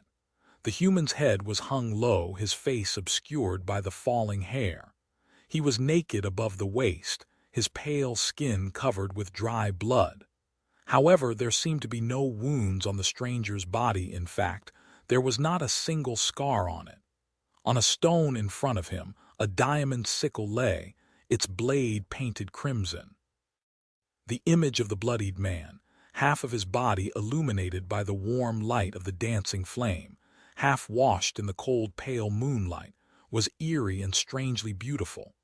Sunny found himself slightly hypnotized by the solemn mystery of it all, almost to the point of forgetting the danger he was in. After a while, the man let out a deep sigh, and then suddenly spoke in a bright and melodious voice. "Who is it there, hiding in the shadows? Don't be so timid, friend, come out. Share the warmth of this fire with me if you wish. The night is cold and dark." A sonorous laughter rolled across the valley. "Oh, don't be scared, I won't eat you," Sunny shivered. "Keep your voice down, fool, there's something horrible hiding on this island." But then he thought for a moment and shuddered. Unless the man himself was the unknown horror. The horror in question, meanwhile, raised his head, finally revealing his face. It was young and beautiful, with smooth silken skin, high cheekbones, and exquisite features. The man's smile was carefree and pleasant, his eyes bright and humorous. There was a symbol of a crescent moon drawn on his forehead. Sonny recognized him immediately, of course. It was the exact same face he had seen 1,000 times, depicted on each of the miraculous coins. However, Sonny had no time to pay this revelation any attention because something else drew all of it. It was the fact that the young man shifted slightly, turned his head, and looked directly at him. Not even at the gloomy shadow that hid some distance away from the fire, but at the distant top of the hill where Sonny himself crouched in the shadows. "See crap." The young man beckoned him with a finger, still smiling. "Come, come. It is rude to refuse a sincere invitation, especially one coming from such a nice person as me. Oh, where are my manners? I didn't even introduce myself. Rejoice, stranger. You are in the brilliant presence of Noctis, the great sorcerer of the East." Chapter 631. The funniest thing in the world. Sonny froze, unsure of what the wisest course of action would be. What to do? After meeting Solving, he had a heavy prejudice against crossing paths with powerful figures of the Kingdom of Hope, and Noctis was very powerful of that, he had no doubt. In fact, Sonny was pretty sure that the friendly young man who was looking at him with a charming smile was none other than one of the 7 immortal shackles of the imprisoned demon, the mysterious Lord of the East. Even without taking into account the otherworldly presence that all transcendents seem to possess, it was easy to tell there was vast and dreadful power within Noctis, hiding behind the deceptively carefree gleam of his lustrous eyes. Plus, there was a citadel in the eastern reaches of the Chained Isles literally called the Sanctuary of Noctis. Who else could have been the ruler there? Who else could have possessed the beautiful flying ship and had their image put on the miraculous coins? So, Sonny had no desire to meet the strange Immortal, even though Noctis seemed weirdly friendly and unthreatening. Actually, that only made him more terrifying. But was there even a choice?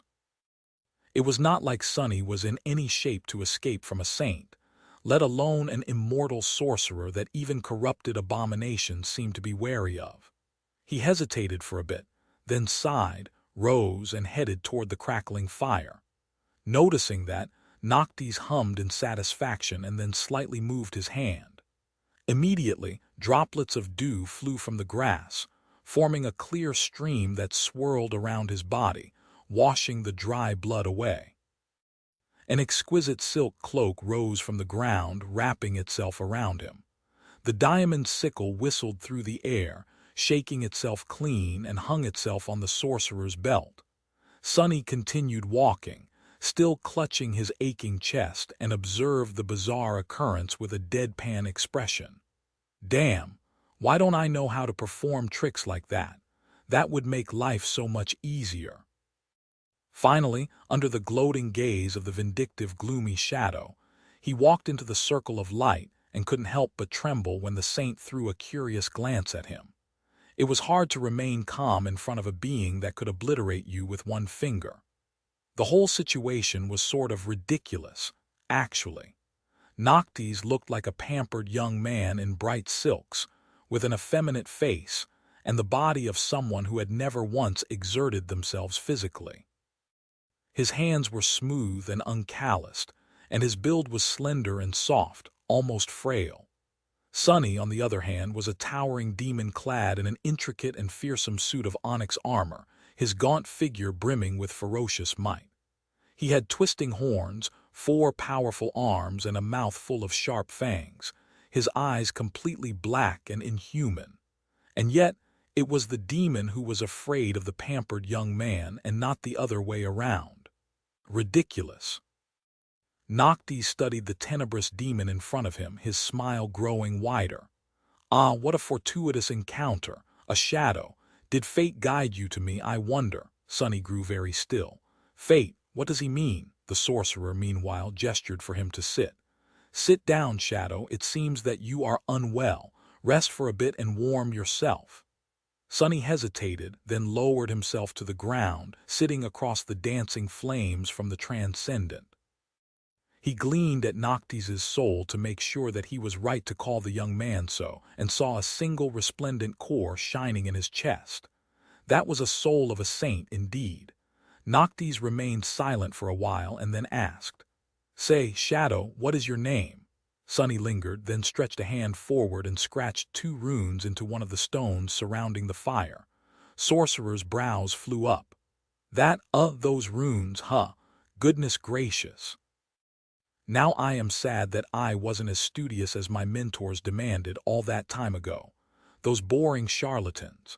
Well, let's see, star. No, that should be sun. Lost sun. Absence of sun, sunless. Sunny nodded, causing Noctis to beam with a prideful grin. There's indeed no one smarter than me in the kingdom of hope. The rumors are true, well, of course they are true. I'm the one who paid storytellers to spread them.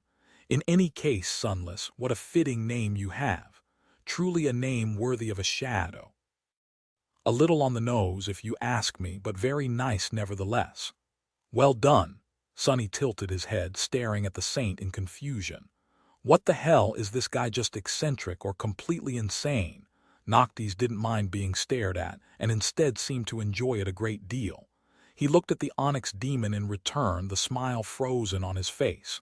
The humor in his eyes slowly disappeared, making way for a strange, dangerous gleam. Sunless, since fate itself has brought us together. Can you answer me a simple question?